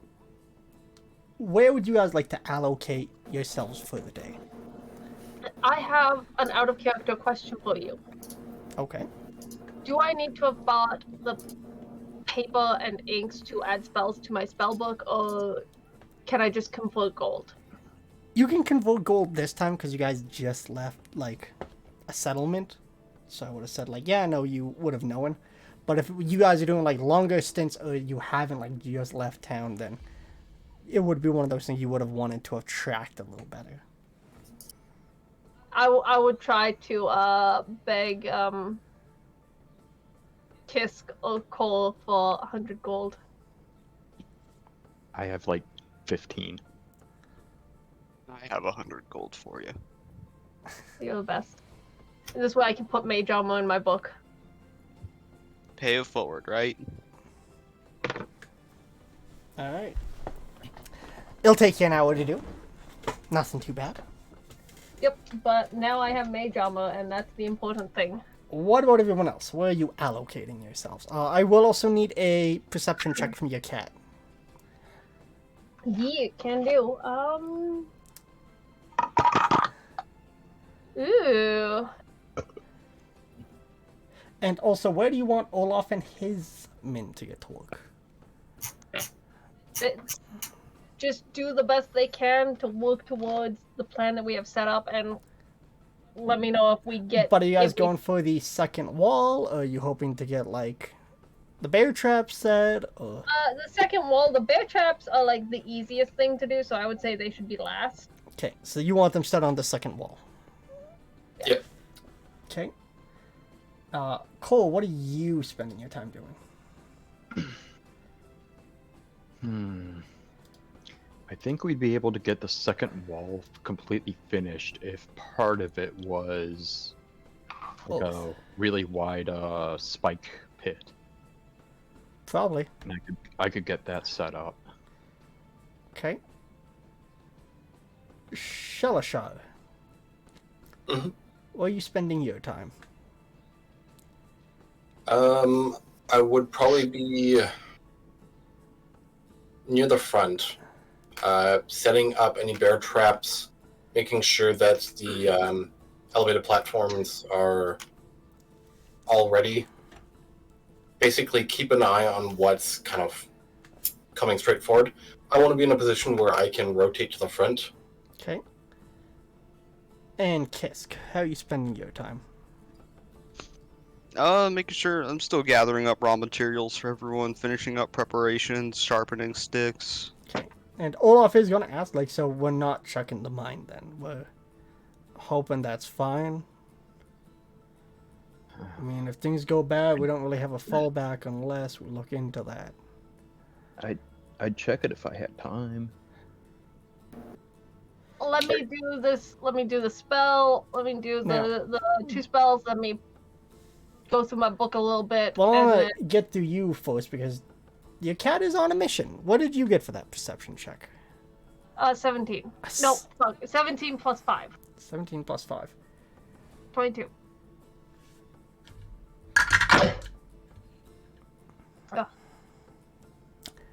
You don't find what's making the sound. Okay. But what you do find is some of the trees have been notched. And it seems as though it's on a path. As if something is being mugged. You could stick around a little bit longer and watch your familiar's eyes to try to find whatever's leaving these things, but you have found a trail. And it looks... Make an investigation if you want, or you can just stick with that and that's fine. Investigation. 4, 8, 9, 10, 11, 12, 13, 14, 15, 16. 16. And Wow. this is... Investigation. You can tell, like, it looks like it's been chipped out. It looks like, you know, it's been done with a finer tool. You know, whatever did this has some sort of manual dexterity. Probably some practice. I'm gonna say stay up high and look into it a little more. Okay. Now this means you're I gonna... don't know. spend I don't a know bit if of extra anybody's time around through his me. eyes, just so you know. That's what, What? this is. That's what this will entail, is you having to watch through his eyes to kind of, you know, Yeah. see what he spots. I have no idea if anybody is around me at all or not, but I'm just talking out loud about what I see. In that case, I will also get perception checks from Also, all of you um, in camp. So, Kor, Shalashal, Kisk. It's the 25th? In the game's date. Yeah. I'll confirm that for you in just 1 second. Right now? Mhm. It is now the 25th. Awesome. I got a 17 for perception. 17? You got a 15 12. plus 2, baby. 18. 18. And what did you get, Kisk? 12. 12. Alright. Nissim, after you finish with these spells, where are you headed? I'm checking in on I'm checking in and out on my familiar, and I'm gonna be 2 people. Who wants to go into the mines? Dark vision for Flood. I can always go. I can go. Yeah. I probably should. I can see really far in the dark. Then you Further and than you guys. you two go. I want to keep a watch on the front. Yeah. Sounds like a plan to me. No. And you Give her a you little- two can just talk to each other, right? Yeah, we can. That way, Messages. I don't want to say anything, but I kind of wanted one of you to stay, one of you to go, so that way you can like let the other know if something bad happens on either end. Try not to go too far in. Keep an eye out for any weird sounds, but if you come to a dead end, find a way to mark the ground. Scratch a stone on a wall, make an X, something, just so we can kind of figure out what we need to do. Don't worry, the flame has sets of symbols for marking our ways through tangled. As you're Well- having this conversation, Cole, you can see what seems to be a rope dangling along the cliff. Wasn't there before. Oh, we might have visitors. You guys see that? Should I bring Siono back and send him up? Well, looking through Cyrano's eyes, like, he's in this area. You can see, like, from up there, it looks like there's been a very large rock that has a rope tied around it as an anchor point. Yeah, We have someone came Cyrano like down. come. Cyrano's up there right now. Come, baby cakes. Well, nah, he wouldn't say baby cakes. He's like, come down here, you fluff buff. Get your boy ass down here and check that out. As you guys are saying this, still you have the sound of, you know, tools off in the distance. You can hear the birds singing, and everyone just, you know, hard at work.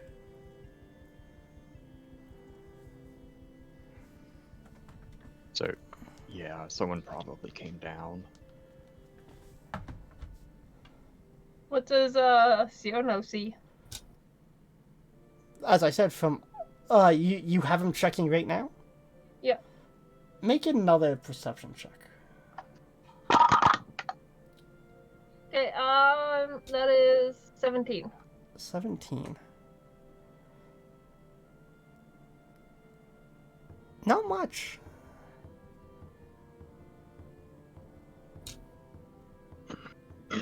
Well, there's really only one place to hide. What's up there? Up there is still just the rock. Mr. Bones! Mr.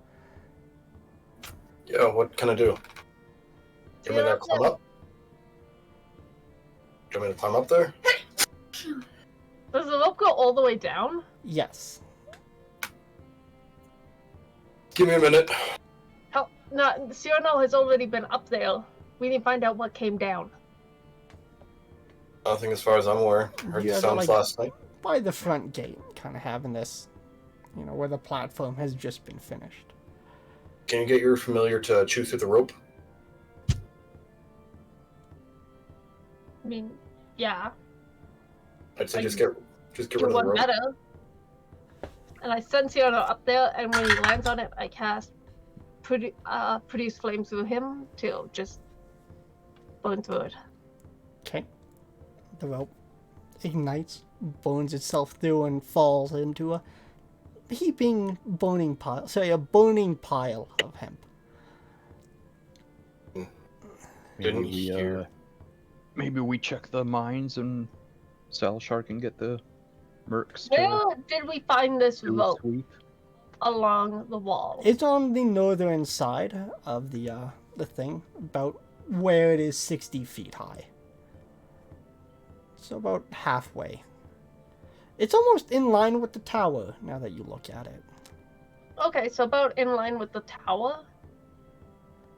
And to the left or the right of the tower? There would be the left on the way that the map is drawn. To the left.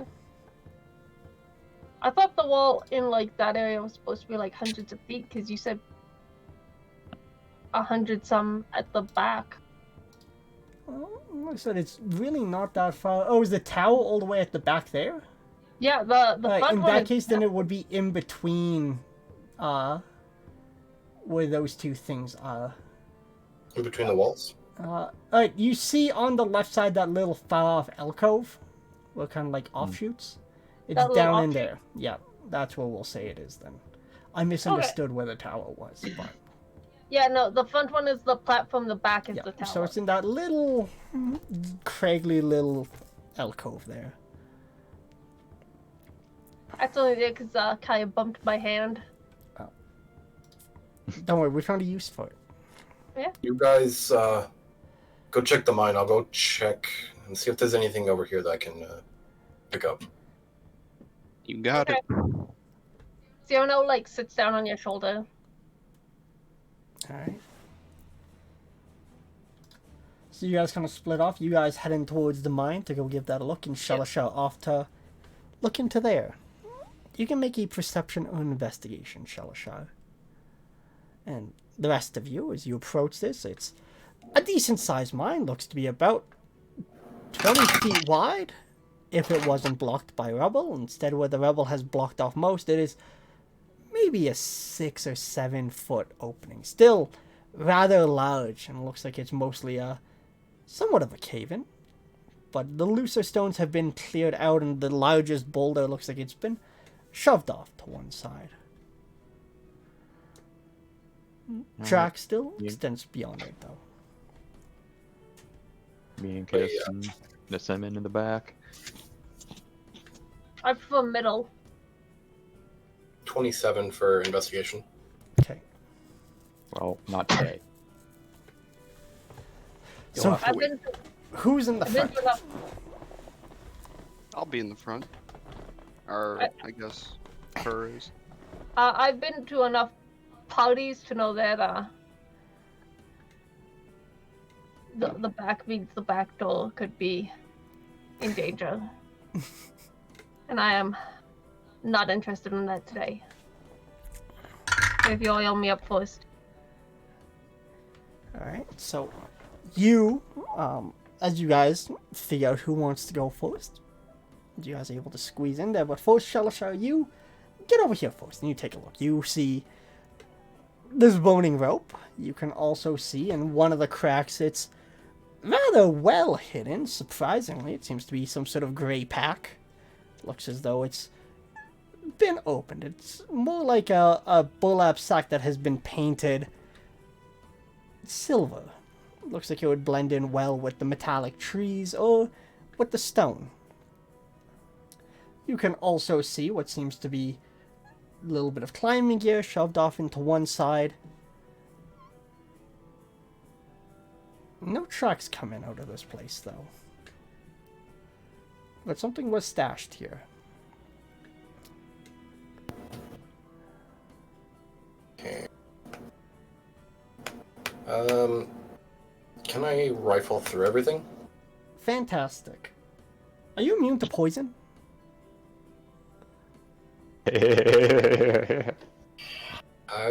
Honestly, not certain. I don't believe so. Alright, in that case, I need you to make a Constitution saving throw. As you grab this pack to take a look. If you fail, you die instantly, just like that one cloak, right? Hell yeah. Revenge after all these years! 25. 25. Luckily, we're gonna say, because of what you want, the fact that you don't need to breathe, it just kind of burns and you can feel it like pulling at the essence of your life. But you are only going to take half the damage of this. So it would have been 13 points of poison damage. You're only going to take 6. As this like puff of green smoke kind of fills your face. Within this pack, you can see the thing that set off this trap. It looks almost like what used to be a lung that has been cut open and stitched back together, and the stitching has been attached. So when you open the flap, you ripped all of the stitches out of this lung. You can also see deeper in the pack these weird bone charms, but they're fused together. It looks like parts of like a cow's spine or a deer's spine, and there's runes carved into these things. What languages do you speak? Common, Elvish, Infernal, Abyssal, Orcish, and Draconic. Cool. It's in Abyssal and also Celestial. The important part is the Abyssal, there's numbers on it. It looks like this is meant to count down, or it could be set in such a way to count down.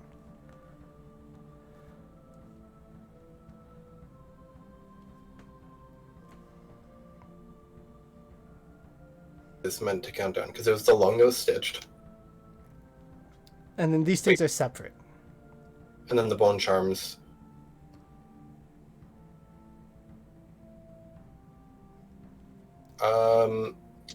How far is the cliff up top?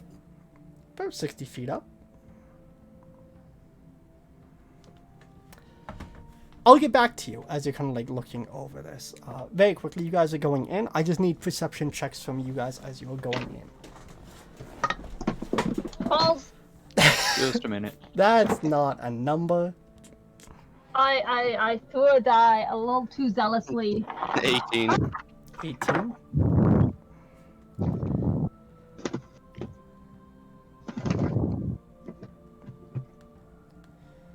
So I'm just quickly adding my notes so I have everything that's happened so far.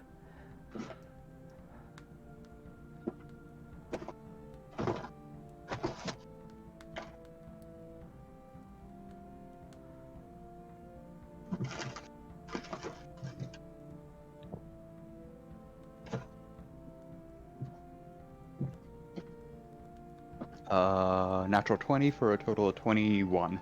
That was like my really in the sim die too. Alright, so you guys start making your way into this place.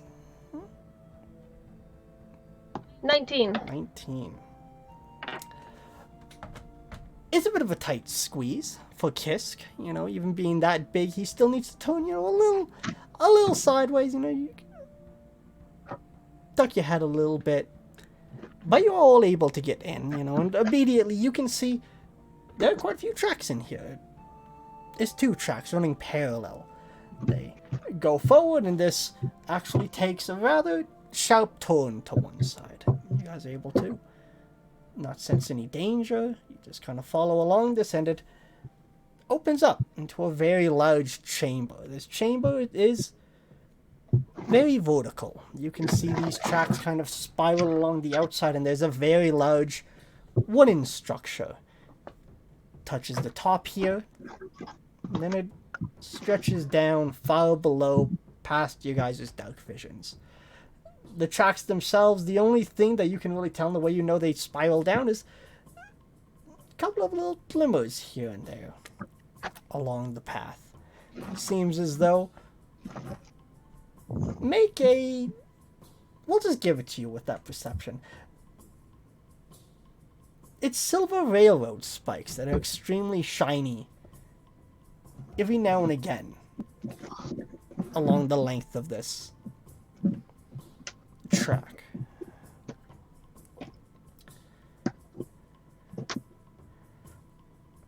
But besides that, you don't hear anything.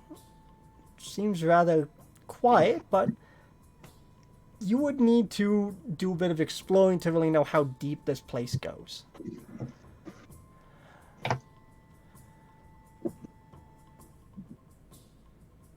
I can come back to you guys. Well, you figure out what you want to do unless you got ideas.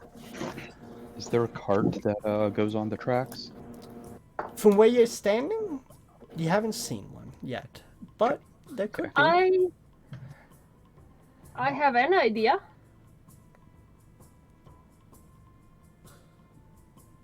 Collapse some tunnels. Maybe save that in case of emergency.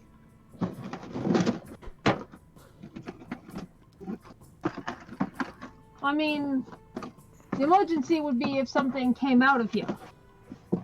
We collapse the tunnels, it can't come out of here. And then you could just move your earth later. You know? Yeah, this is mostly stone though, isn't it? Yep. Yeah, I can't move stone. Isn't stone just, you know, powder No. earth? This is really packed. While they're in the cave, can I ritual cast detect magic? Sure. No. No ritual casting today. Okay, that's fair.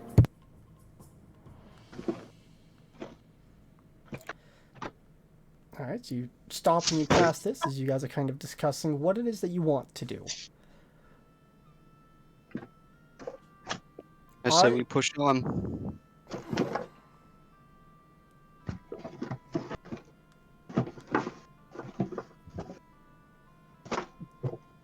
Do you want to just start walking then, Kisk, or are you waiting for the others to kind of... I'll I wait am for just the your others. pocket wizard along for the ride. Oh, I thought Sa was doing something. Well, I just need to know which way you guys are going, and then I'm going to jump to him, but I need, like, a bit of commitment here. One way or the other is the way you guys are going. Push deeper into the mine. Alright, a little further. Okay. Shalashar, you finish your ritual casting. Definitely, the line itself, not magical anymore. The rope wasn't magical, the pack itself. The paint was a little magical. And the bone charms are definitely magical. Necromancy and evocation. Okay, I'm going to cast Dispel Magic. Roll an Arcana check. No Arcana, just Dispel.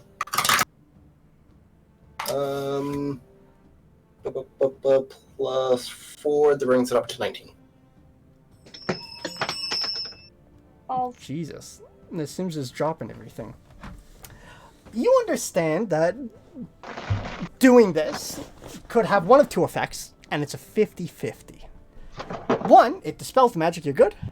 The second, the spell is going to be released and it's going to go off because looking at this thing, it's been set up to be rather unstable by design, and you realize you're pretty much looking at some sort of arcane bomb.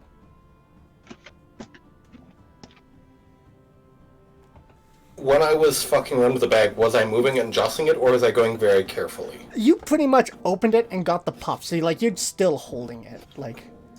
So you haven't done anything too untowards this bag just yet. Okay, then I want to, instead of dispel, I want to walk slowly and carefully towards the edge of the cliff, like where the rope was. and light it on fire. And I'm gonna do my big boy best. I'm gonna heave-ho throw it up. I want to see if I can throw it up on the cliff. Out of the way. Make an athletics check. I'm hoping this goes Okay. up and straight down. Not what I was thinking at all. That's a 25. 25. It is like you throw this, and you see it like hits the edge, and just spins enough to like top it. And then you see the lid flap open. And the ball. And you're waiting, and you're like halfway gone, like expecting one of them to roll out. But they don't. Fiona like fly up there and like grab the edge and lift Yeah, it? yeah, you can fly up there and flip it over. Right. Oh yeah, because you had your familiar on my shoulder.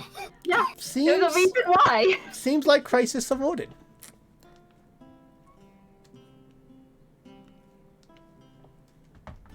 Fiona comes back down looking pleased as punch with himself, like, I did a good thing, right? With my detect magic, can I see anything else in this little gully, considering the rope and everything? No, not in the gully. The gully's fine. You can actually see footprints that have been hidden, though. Can I follow them? You can. Fiona gets a little follow them. indignant and does like this weird meowing hoot at you because you didn't say thank you. Alright, so you start following this, and it's leading towards the tower. I can't understand you, little one. Meanwhile, back... I'm just gonna message Kirkwick. There was some sort of bone charm magic trap in the little gully with a rope, and there's some invisible footsteps that tried to be covered that are going towards the tower. I'm checking it out. So you like buried the trap like outside of our shield wall, right?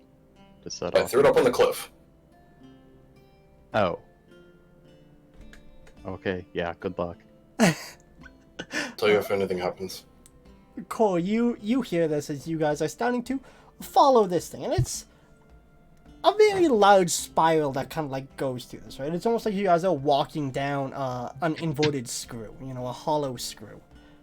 You start going down, and there are a couple of little branching paths off, but most of them look like they've been sealed up. You know, there's plenty of wooden scaffoldings and stuff like that. Most of them as well seem to be made out of... Let's get a history check quickly from the three of you. Oh my god. 19. 24. I don't even have And what did you get, proficiency. Kisk? A 1. A 1? I have a, yeah, You're I rolled like, a 2. I have a wooden minus metal, 1 to it. baby. It is what it is. The rest of you, you're like, this was a dwarven mine. You know, they've taken the things, you can see like they've stripped the metal out, and then they've actually like inlaid it back into the wood perfectly straight. It's like they harvested out, straightened these wires, set them back in, you know, to keep the structural integrity of these wooden beams.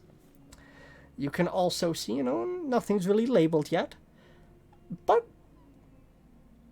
there's definitely like the sign of like, you know, not words, but like dwarven symbols for like danger or closed or locked and, you know, stuff like that, if any of you speak Dwarvish. In that case, you don't know what the fuck these mean, and I spoke out of tongue. I will... Well, I can cast Comprehend Language. Fair enough. In that case, you would be able to comprehend these things. How deep would you guys like to go? As you kind of do the first corkscrew, and it takes you all the way around. It probably takes about 10-15 minutes to do a full rotation, and it takes you guys down about 10 feet. I'm sorry, you can't read, but you can comprehend language. I'll tap the helmet. He just knows. It's very know. intuitive. But still, like, even after It going has down that these 10 auto feet, read thing going on. now it's almost like you guys are like inside of a tunnel where it's just open air to one side. And you, like I said, you do see that very large wooden structure that kind of goes through this entire thing, but you're still unable to really see the bottom. It's too far for you guys' dark visions. You guys want to stop? I mean, I guess we saw what we needed to see. I mean, it's dwarven. Yeah. Maybe Really? How can you tell? have you looked at the building styles? I don't I know mean, the language, but I know that alphabet. it's rockin' wood. It is. It is, Bob. You're right. Kisk knows things. Doesn't really seem to be anything down here. It's a way out if we need it. It's a place to hide. There's one last thing I'll mention for those of you with spellcasting. The use of silver spikes. Little strange, but you're aware, like, enchantments depend on the quality of what they're put on. So using an expensive material could imply, like, there could be some magic in these tracks for some reason. Hey, can you pull one of these out for me? Sure. I'll reach down and yank one out. Make a strength check. You got it. Strength One. is what I'm good at, baby. Yeah, nat 1. Ooh! Hey, a nat 20. Breaks the nail. 25. 25.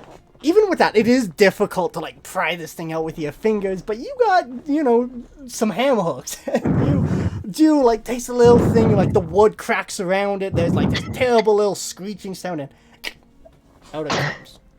Rather large nail. Here you are. Thanks, I wanna take a look at this later. As you pull it out, as you do have comprehend language on, you can see this thing is actually numbered. Okay. It is an impossibly large number. It's something like 10,000 something. It's a little It worn as you've, like, pulled it out, but It has a number on it. Big one. Don't know what, but big. Lot of zeros. Good to know. Oh, at least 5. 5 is big. Depends on what it is, doesn't it, Bob? I mean, like, if you're talking about, like, pairs of boots, yeah. But if we're talking about, like, little as you're having this thought, we Those- jump those back grains- to Shalashar very those quickly, grains, who has made it to the tower. Detect magic is still on. You can see that the steps go around this. You can see that there are 2 of these charms around it, and you can also see there's a residue on the door.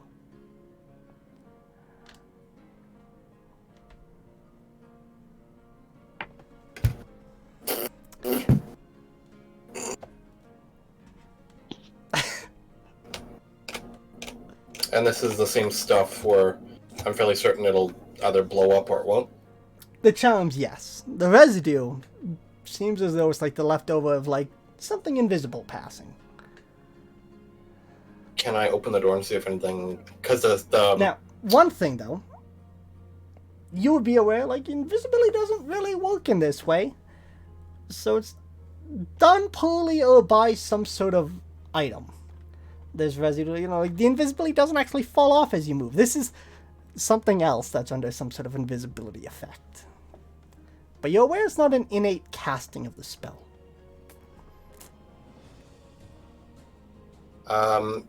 walking around the tower, there's the bone charms. Did the steps go towards the door, or did they like circle back around and head out? It looks like something went inside of the tower, and the charms, there's one at like the front right, and there's one at the back left corner of this tower. Okay, so you said top right and bottom left? Yeah, so one is like, you know, left of the door, and the other one is like on the other side of the tower, on the right corner of the tower. And it looks like the door has been opened at some point. I'm going to step back and away. I'm not going to raise a commotion or anything. I'm just going to walk away from it. As soon as I'm like earshot of the tower, I'm going to message Nassim. Alright. What happens if you collapse your tower? Well, anything in it at the moment is gonna get dumped Osavotico, you know? I think something used invisibility and is in the tower. There's magic around it. You don't say. And with a crack, the tower disappears. Alright.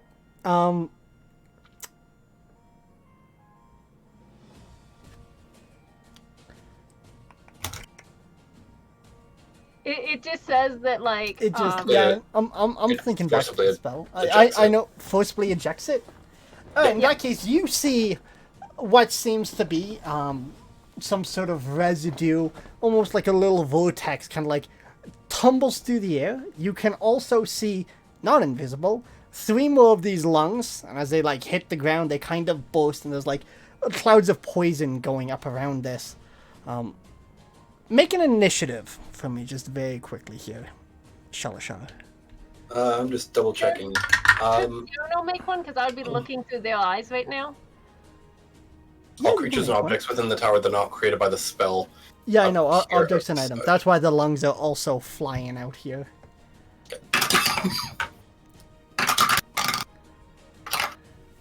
And initiative? Yep.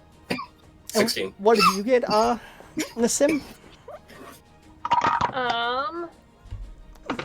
Technically it's Cyrano, and Cyrano has... So I'm going off of their dexterity. Now, he can't really see anything, just so you know. He just sees, like, these clouds of poison appearing, and everyone's kind of, like, looking over in the direction And and suddenly... I'm looking... Actually, he has detect invisibility and poison sense. Does he? Yeah. Well, in that case, you can even see through this, and you see, a rather hunched-looking gnoll. It looks like he's wearing some sort of cowl. He has a very large, it's like a half cape, kind of put over one shoulder, and you can also see he has, like, an array of daggers as well as a whip tucked under, one of his arms. As he kind of comes out, you see he kind of whips his head around, sees Shalashar, and he just kind of, like, lowers himself down. It's 14. Yeah. For your, initiative? Yeah, for Right. Cyrano. So you can see it just kind of, like, lowers itself down and, like, puts its hands under its cloak. Like, it's getting ready for something, but it's pretty sure it's safe with where it is. Then we get to your turn, Shalashar. The rest of you in the mind, we're going to put you at the end of this initiative to decide what you guys want to do. Oh, I'm telling them. Yep. But it's your turn. You just kind of see, like, this swirling little vortex of pinkish magic or mist directly in front of you, as well as, like, the cloud of poisons that have, like, gone off around it, and this thing is just waiting. Can I see the gnoll? You can't see the gnoll. You just see, like, this little vortex. Well, I still detect magic. Yes. So if he was invisible, It's I'd be able not to see it. quite like that, you know. There's a difference between seeing visibility and detect magic. So you can see the spells there. Well, yeah, that's what I'm Right. saying. Like, it would be like an outline of something Not that is. quite that clear. A little bit, because like all you see is like the light around it, so you see more of the aura around this thing. Yeah, so so have an you can idea see that something's it's there, but you're not sure what it is. Yeah, that's what I'm saying. It's just like the outline. Like, I know that there's something magical there. Yes, but you're not like, oh, that's a knoll, right? You're Oh, just no. like, oh, it's, like I said, it There's looks a like you're thing- looking at, like, fairy lights, for the most part, is what you're seeing. Yeah, it's just like sparkles, like air Yeah. glitter. Exactly. I'm going to wolf whistle to call Olaf's attention. So basically, I just want to use my fraction, be like, "Oi, keep an eye out. There's something here." Okay, like, all of them are looking, and Olaf, you know, calls back. Is that going to be your toad? What As else? a free action. I'm just asking. What else do you hear as you call out? I want to cast Dispel Magic on the aura. Fair enough. That takes an action, I believe. Yep. Is it touch, or what's the range? 120 feet. 120 feet. Yeah, I mean, you put it off, and suddenly you also see, like, this gnoll who is, like, hunkered down. What happens, though, is his held action is going to go off. And his held action is he's going to throw a smoke bomb, and he's going to just take off running back towards the alcove. So he's, you know... I'm in his way. Like, he has to run past me. Well, around you, you know, it's a big-ass open area, right? But he's now just running towards the rock cliff as fast as he can. Okay. There's a cloud of smoke that goes up, you know, so a couple of people are a little confused, but, like, he definitely explodes out one side. Not only is his rope gone entirely, but his bag is He doesn't know Was- that. He has no idea. Was his held action the smoke bomb and his movement? Kind of. It's something I would need to explain. You'll just need to trust me on this one. Okay. Because I have something I want to do, but if his is to smoke bomb and his movement, I still have a bonus action that I could do in response to it. You do have your bonus action still. That's why the reaction goes off now. Okay. Since he takes his movement, I'm going to Misty Step 30 feet onto his face. Okay. You're able to appear in front of this lovely fellow. Yep. Is that your turn? Yep. Alright, so he takes off running. You appear in front of him, and then we get to Cyril's turn. Or Nassim's turn, technically, as well, because you need to use your turn to cast things through him, otherwise he can't do much. So, Does Cyril go with you when you Misty Step, or is he just, like, you just operate from underneath him? He, like, has to take I don't the know. flight? Would you be able to take Cyrano with you? I want to say probably not, because I think you need, like, Dimension or something like that. So instead he just... Suddenly he's airborne. Luckily he has wings. Yeah, luckily he has wings. Cyrano is going to, because he can only cast touch spells. I can only cast touch spells to him, so, he's gonna swoop down and, like, just gently, like, wing smack you on the butt, and suddenly you feel, like, twice as fast, and I cast haste. Haste. You want to haste Shalashar. I'm gonna haste Sally. Alright. The rest of you, what are you guys doing in this And cave? I'm gonna tell everybody, we gotta go. There is a gnoll in my tower trapping shit. Guess So, we'll take off running. Come on, bub, let's go. Alright, so you guys just start running your ass out of here, right? It's a damn good thing I left Cyrano with him, isn't it? Think you're muted, Cole. You know we're like 15 minutes away. Gotta try. You could I go mean- down if you want. You know, it's up to you. You just tell me which way you want to go.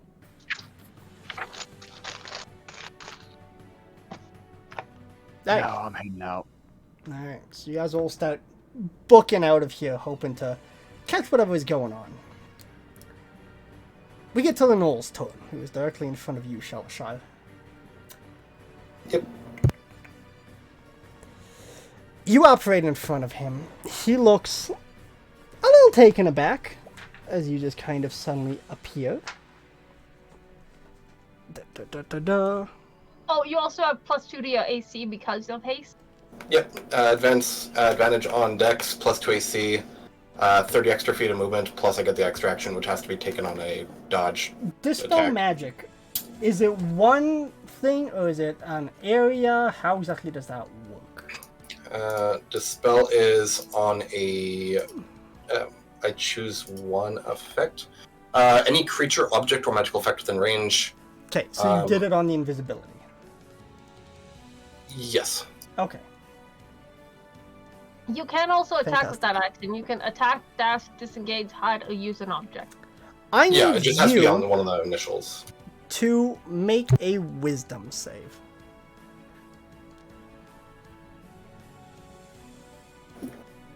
Will a...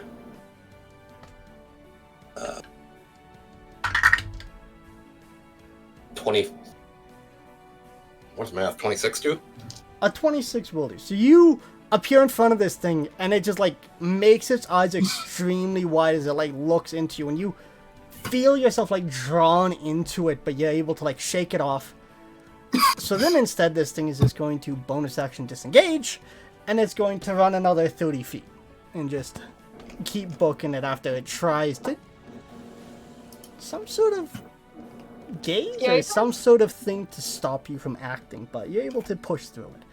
And we get to your turn as this thing just kind of like just keeps running forward. Just hands! Are we fighting Ghastly the Knoll? I'm going to free action draw my scimitar, and Olaf and his men are probably aware. They're starting to get out of the holes, but like they're a ways away. They're none of them are even armored. Like they're like work clothes sort of things, right? We're talking like, some of them are shirtless. Some of them just have like their suspenders over, stuff like that. Nuts hanging out the brain. Yeah, they have their weapons like close by, but they're not like well armed. Besides like shovels and picks. Okay.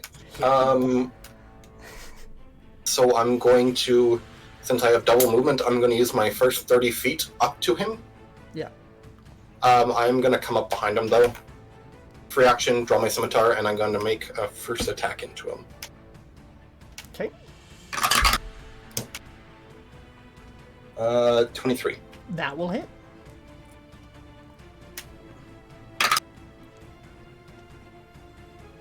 That, I'm going to take a d8 of damage to get a secondary attack. Take that. So that was 10 damage on the first one. Okay. And then another 23 That'll hit. for another 10 damage. Okay, so you do 20 damage. You like just slash into this thing twice, and it is definitely bleeding quite badly, and it's like still limping as it's like trying to go, but you've cut it rather deeply. With my second action, I'm going to grapple him. Okay. Opposing strength checks. Because that's just strength, not proficiency. That's not athletics, right? Athletics is like endurance. It could go either way. We could do athletics if you wanted. Just so then it gets used a bit more. I don't mind. Because that would be a 26. A 26. Yeah, like this thing tries to like get you off, but you're clamped onto this thing. Yep, and that's Alright. That's pretty much everything. Anything you would like to do through your familiar? The same. I'm just thinking, fuck me. What can I do here? If not, we're just gonna keep on going, and you can It's like, jump in when you're ready. running hands isn't actually No, it's not a touch spell. That's a cone. not a spell. What can I do? What can I do? I guess not much. Keep jogging. It feels like not much. Maybe you You need know more what? touch spells. You know what? I don't know if it'll do much, but it is a touch spell, so I'm gonna give Salashar guidance. Just for a little bit more. Alright, this thing is... Because he's grappled. Can I guidance a weapon attack? Maybe. You'll need to look up guidance. This thing's grappled, though, so it can't really do too much. So, out of its bag of tricks, it is...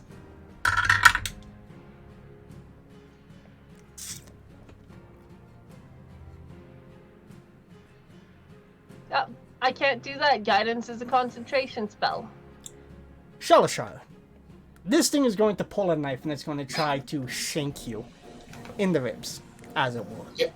Does a 19 hit? Nope. No.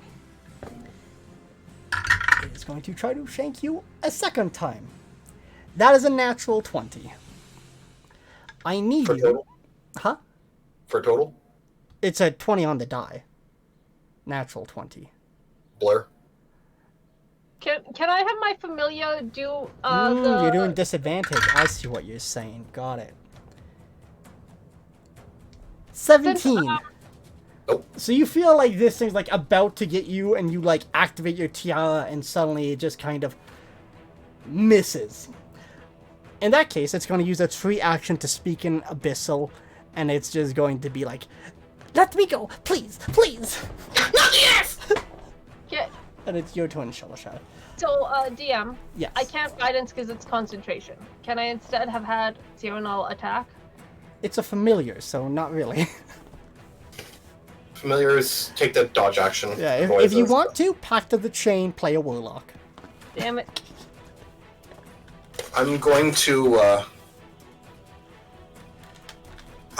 Because I haven't grappled, he has disadvantage to. I don't remember if there's anything if it gives me a bonus to like any melee attacks. No, it doesn't. It's just kind of like, Just restricts their movement. yeah, it can't move unless it breaks it, basically, long story short. And I Okay. think it might affect dex checks, but I'm not 100% of that. I'm Maybe argue that it would, but I'll double check that. What do you do your turn? I'm going to lean up into his ear, and in Abyssal, I'm going to whisper, "You die today." And I'm going to grab him by the neck, and I'm going to cast Inflict Wounds. Make an attack? 18 on the die, plus 4 is 22. 22, that will hit.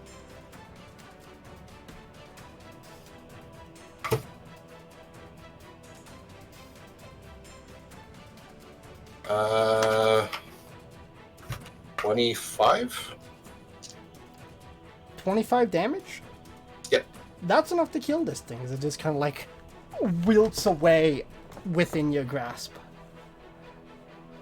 You watch as, like, you know, its force starts like fall out in clumps, and it just starts to almost looks like it ages rapidly. And then the eyes just kind of like roll back, and it just slumps forward into you.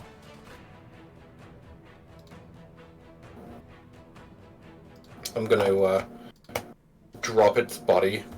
I'm going to kind of dust myself off. Reach up and touch my earring. He's dead. I'm going to send that to Kerr. Oh, no. Looks like he got him. Yeah, that was surprisingly short. All that run for I'm gonna hit nothing. back though, because I gotta recast a tower now. Mm, Do you drop concentration? Do I get real sleepy? Nah, I'm not doing anything else with it, so I'm just gonna let it sit there. All right, I got 10 minutes of meth. You still have detect magic on. Get some work done. Fading. You can use that extra action to use an item. You can see like this thing has quite a few things on its body. Make an investigation, we'll say. You can do it with advantage.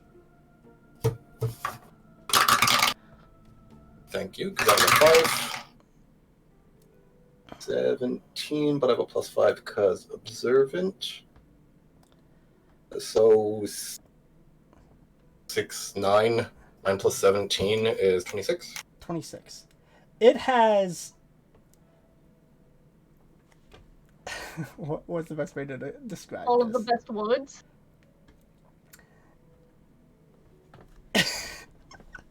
It's like a handle, then has like a little chain that like lets off into like this little bulb, almost like a rattle. And this rattle has a dust of invisibility that you can sprinkle over top, and it has 2 uses I can- left. I can powder myself like a Yes, cookie. you can just kind of, you know, shake this stuff over top of you. 2 uses doesn't- for that. Doesn't require attunement, correct? Nope, it's just a... It has charges that do not refresh. It has 2 Okay. charges left.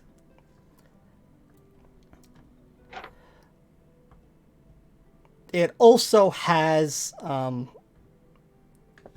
looks like these weird little gloves and the gloves on the inside have like little tacks on the inside.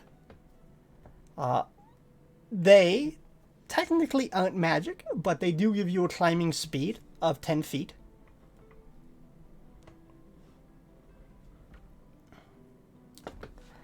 And besides that, it also has a dagger, and it also has a small little jar on it as well. And you can see that it is labeled Death.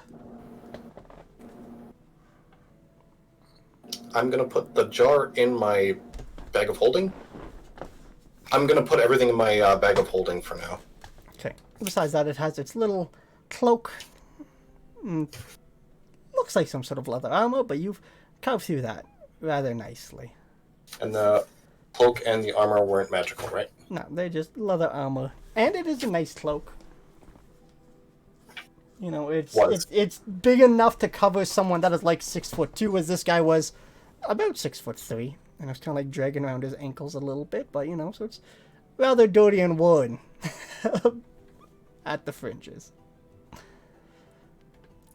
It's about noon now, by the way. You guys are getting to later in the day. Stone clouds are still getting closer now. Like everyone else is starting to like really hear the thunder kind of like booming through. I get back. Arcane recovery. Recast the tower. Okay. Everyone else has gotten back to work, seeing as like this is dealt with, and Borg the Goliath is going to offer to take the body out and dispose of it in the woods. If you don't mind.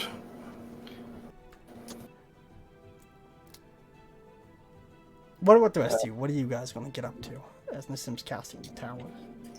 Just to double check, it was the Null Dagger, the Rattle of Dust of Invisibility, the Jar of Death, and what else?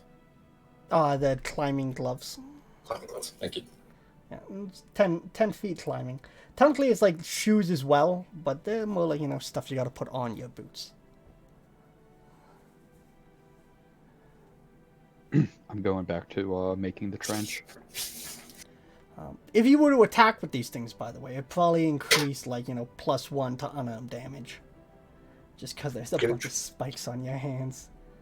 Give it to a monk. But minus the handshakes. No handshakes.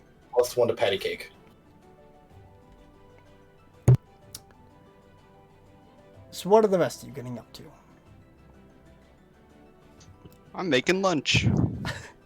Probably gonna take the equivalent of a short rest, just to heal up a little. There is one other thing to deal with. There are 2 bombs. And you guys, before you set up this tower system, you can see they're glowing. Like, there is a countdown on these things. They're set to go off within the next hour, apparently. Shawshank or anyone speaking Abyssal would be able to inform you of this. Those have numbers on them in Abyssal. It seems like they're counting down to something. I have some understanding of arcane magic, and upon looking over these... Yes, you big baby. And upon looking over these, I think they might explode if you dispel the magic. It's like a 50-50. Well, then move them into the tree line. There's one in the alcove over there, and I threw it up on the cliffside. I'm gonna have Siono bring those down for me. I mean, like, he'd, like, need to, like, push the pack off, and it's gonna, like... You know, he can't live that much. Like, it'd be close, you know? Like, he could, like, get it down. Just like, keep it from dropping, really. Like, Right. Cool. look his pound on and, like... Yeah, fair enough. He'll be able to, like, bring it, but, like, when it gets to you, it's, like, almost dragging along the ground sort of thing. Yeah. Well, I'll meet him at the bottom. Okay, there's, like, 7 more in that bag. I'm going to cast Identify on one of them. Identify. Yeah. Alright. You would be aware, like, these are indeed bone charms. Probably the best thing that you could name them. They're able to be set for a duration of up to an hour. and when they go off, they pretty much act very similar to like the warding spell, except they will do necrotic damage and force damage. And double damage to structures. What is it? Glyph of warding? No, that it's based on that. Like the damage is similar, except it's necrotic and force double damage to structures. Well, is it when the timer hits 0, does it immediately explode, or is it active? It needs to be Like if active, and then when the timer hits 0, it goes off. But you could like set them for like 5 seconds, and toss it like a frisbee. Okay, that's what I wanted to know, if it's like something that we could set like landmines if they're active after that period, or if they just go. No, it needs to be timed and set up. No, but we have warning that they're coming by within the hour. Siono can drop them into position. Well, I mean, I think they're active. But If we have time, we could probably do it. I know how they work now. Do I know how to deactivate it? Deactivate it? They're very unstable. It's a 50-50. Can I? Like help when at you all? look at these things, even with Identify, you're like, these were not made safely. Somebody probably died trying to make these. At least once or twice. The Noel is on meth and he's just fucking around. He's like, oh, Yeah, like it's just crack out it's puppy. it's happened. The other thing is like the other thing is like a reoccurring pattern. There's like a celestial touch to most of these things. Same with like, even like the detect magic when it goes off, like the little rattle with like the stuff in it, that also has like this weird thing. Like they have magic, but a bunch of it seems like it's like gifted to them. Okay. None of them are like strong casters in and out of themselves. They just have I know how big aid. the blast radius is. It's not that big. It would probably be like 15-foot radius. Okay, I'm gonna get everybody to back up magic missile both of those. I was gonna say, while you're identifying, can I use like my knowledge of Abyssal to help them discern if we could take them apart or deactivate them? Or is it still a 50-50? 50-50. Like, no matter what you do with these things, we're rolling some dice, baby. Okay. I don't want to risk it to you. I mean, I can take the damage. It's not really a big problem for me, but it's kind of unnecessary. It depends if you need the magic, if you need your spell slots. Just. I put mean, them I in was tree planning line. to do this, burn through whatever spells, just grab it whatever from one, just take magical 'em energy out. I've got, enlarging the big Can man, I? and then go to bed. We have probably 6 hours until the Knolls get here. That's exactly why I was planning to go to bed after this. Can I ask something if it's not too barbaric? Is your familiar sentient? Instead of wasting the spell slots, you could have your familiar Now grab them. It's a little fucked up, I know. Now that is a debate I have had many a times. I just figure spell slots, you can Right. theoretically read something you're familiar, right?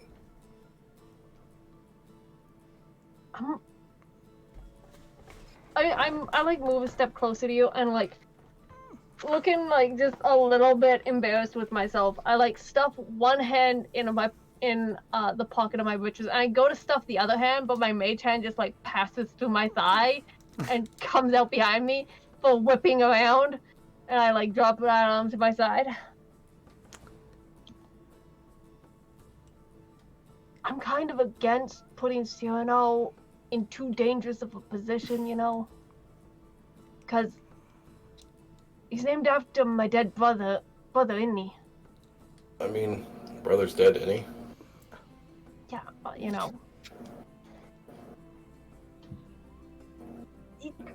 it just doesn't feel nice. Yeah, that's fair. I mean, it is up to you. I just thought it might be an option. Because my plan here is to cast a tower, throw enlarge on the big fellow as much as I can, and then go to bed. Yeah, that's fair. I mean, I don't think it's viable to dispose of them any other way. Yeah, so, If you're already getting the rest, then poof, they both go off. Alright, it's like... It's just like this black kind of bubble that like comes through like a smoke, and then the smoke gets cleared as like another bubble inside forms, and it just kind of like... It's like this inky darkness that then just suddenly shatters into smoke and like drifts up into the air. And it's... I'm not forced that, like, you know, your hair is like moving in the wind from this thing. It's not Yeah. a quiet thing. It hair just goes... So, I'm gonna go to bed. Maybe, talk to Cyrano. Have him drop some of these on them. The bad news of this is it also means, like, because it does double damage to structures, including the dirt, you guys now have, like, these two 15-feet craters where the tower used to be. hey, Kurt, can you come reposition some dirt for us? Yeah, I can do that. Just try and patch it For me, I needed a short rest before I can cast the tower again anyways. Alright. So with that... Hey! You wanna get big again? Yes. I'm gonna be taking a nap after this, so let's throw some trees around. Alright, so... Cast enlarge on him. He gets Yep. big. Cast a tower. Take a nap. The rest of you... Anything you'd like to do for the final preparations here, as we are getting close to the last 6 or 5 hours before these things show up. The sun is now past its zenith and starting to slowly get dark even before it starts to set, as the cloud is now starting to drift into your guys' peripheral vision at all times. Will I be able to get a long rest in? Nope. Just a short Fucking rest. That's why he said 6 hours, and you're like, it's fine, I can take a nap. And that's why I said, like, save resources. I mean, like, we need the tower anyways. Yeah. I'll let you get like back 1 or 2 spell slots. You know, we'll roll for it. Level 5s, hell yeah. You know, we'll say you power nap. We'll roll for sleep quality. But what about the rest of you? As Nissim's trying desperately to, like, you know, sleep this off. Hard at work, helping out, Alright. bringing in more raw materials. So just trying to like get that second wall finished and built. Yep. I'm gonna be taking a short rest just to recover my health. All right. Then Remember, we are doing the weird traveler rules and stuff. With this tower, you'll still need to use hit dice. Long story short, that's all I'm saying. You'll be able to do it, but just be aware, like, it's not automatic. This is done through hit dice. Yep, no problem. Cool. Anything you'd like to make me aware of? I'm gonna finish off the trench. Okay. And that is the trench for the second wall. Yeah. Alright. And with that, you guys managed to get this through. And then you can hear the forest starting to come back to life. You can hear faint cackles echoing through the woods. You can hear the sounds of things clashing. You can hear the sounds of drums beating underneath this thunder. You can also feel the ground shaking ever so gently. At this point, Olaf and the others are starting to get their gear together. They're starting to move to where you guys asked them to be. And Olaf is leading them in some sort of prayer. They're all just having a little get together there. Weapons put off to one side, most of them kneeling, and this bard playing ever so softly. Where would you guys like to be? Or what are you guys doing in what's probably the last 10 or 20 minutes before the first couple of gnolls come out of those woods? Get those oil barrels set up. Technically, it's just the one. Ah, probably. And it is a whole ass keg. Alright, so you get that set up. Bear traps. So I'm actually gonna like. You start I setting want up the bear the traps. Where do you want oil, these? Like, spread out on the ground in front of this. Okay. I want them kind of placed around the tower. Basically, I want to leave like one straight path that we are going to retreat on, but everything else, like, kind of set them all like a minefield. Other side of the pike wall. Basically, if they try and go anywhere that's not this main path, I want there to be bear traps. Alright. By the way, I, whoever is paying these men, please mark off the full platinum, as it's been 2 days. Gold. Yes. 2 gold to me. Yes. The full gold, whoever's paying these men. As Olaf does come up to you guys and he goes, done a lot of days' work. Could be the last one, but I'd like to die with a little bit of something in my pockets. Kisk will fork over 4 gold. Okay. Thank you for your services. And then Kisk will thumb his pendant and say to himself, "We may be together soon, Anya."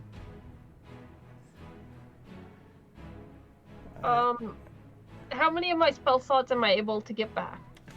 High or low? Hi.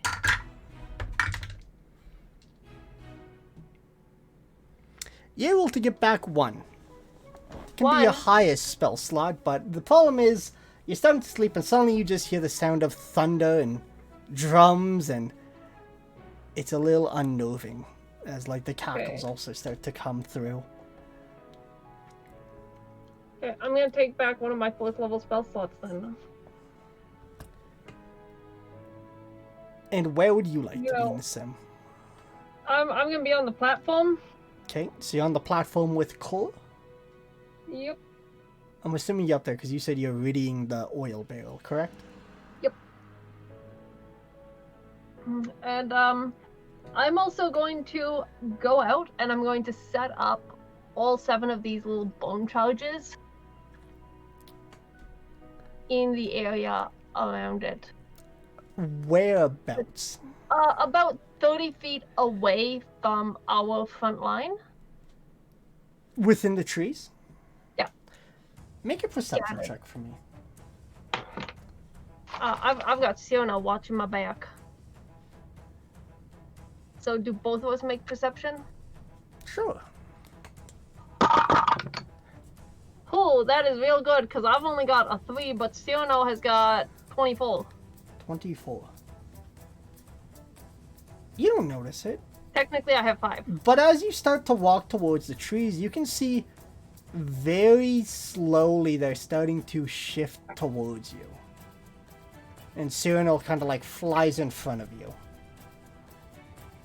You know, when you were traveling with the Knoll before, you were able to see like the trees and the spikes were shifting away. In this case, they're shifting towards you. The trees themselves isn't quite intent to harm you if you try to pass. Okay, I'm gonna activate one of these, and I'm going to give it like the gentlest little toss, trying to make sure it gets like 15 feet away from me, and I like buck it away as I do. And how long did you set this thing for? An hour. An hour? So you're just kind of tossing them from arm's length into the woods. Yeah. Okay. Just like gentle little. You're like casting toss seeds casserole. into the forest. Right. Yeah. And then where would you like to go? Besides Yeah. that. And like they're supposed to like go off if something like gets too close to them. No, it's strictly time. Oh, well then in that case, probably more like 15, 20 minutes, about however long I think it'll take for them to get here. Make a survival check. Can I help? We all heard the thunder. Yeah. So I can give you advantage, or you can give me advantage. I'll give you advantage. I'll be like, how long do you think I should set this with love?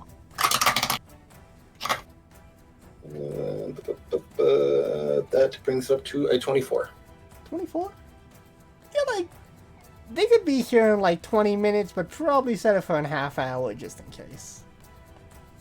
Yeah, I'm gonna set them staggered between 24 minutes to 30 minutes. Okay. I'm not certain if there's going to be a little standoff, but I imagine they're going to get moving pretty quick. Yeah, but Maybe we Minimum sit budget? a little bit more. I want to say like 35 to 40 minutes. Let them approach, and then it'll blow up in the middle of them. I'm thinking they're probably gonna end up blowing up in the middle of them anyways.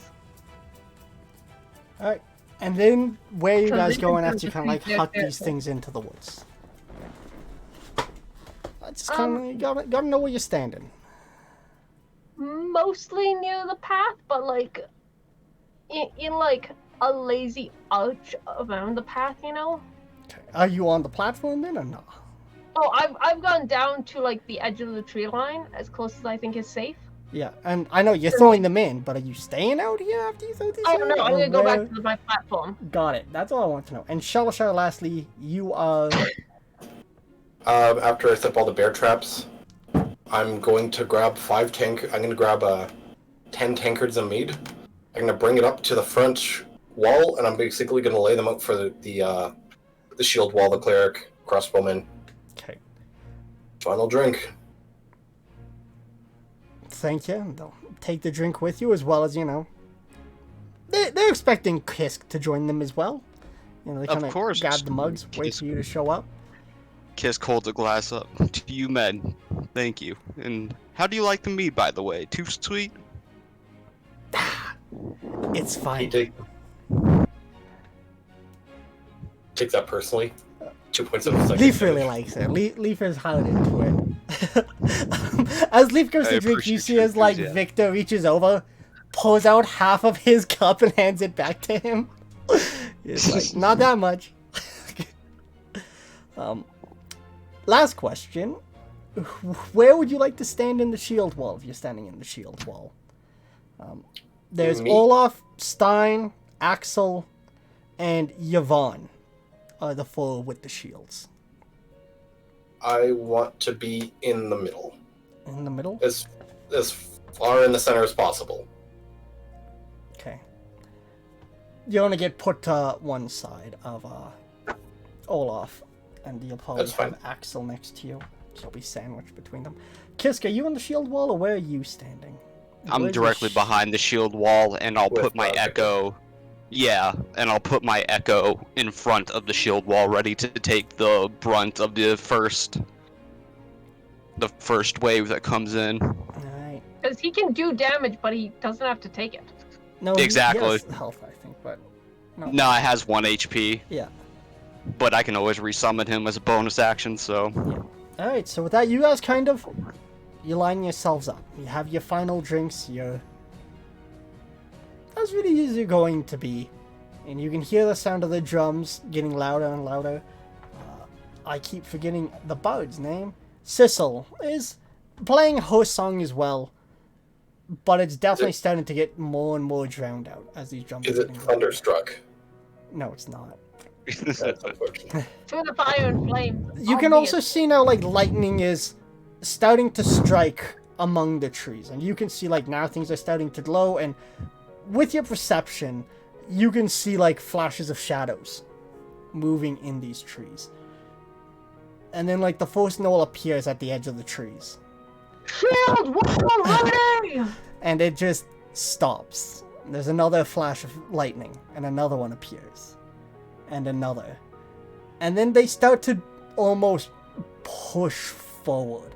And it flashes again, Shalashar, and Cole, as you're up taller, up higher, you can see they're like packed between these trees. I want to pull out my shield, and I want to start banging the hilt of my sword on my shield. The others are going to start doing it as well. The 5 of you. The Knolls And Kisk will let out a very fearsome war cry. Definitely not like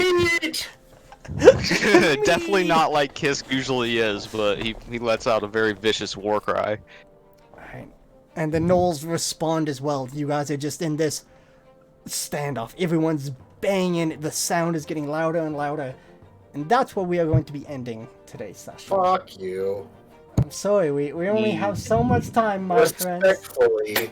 Good Fuck stuff. you. Fuck you. Alright. Thank you guys for playing. I hope you had fun. I'll see you guys next week, hopefully. But until then, hope you have a good day. Bye-bye.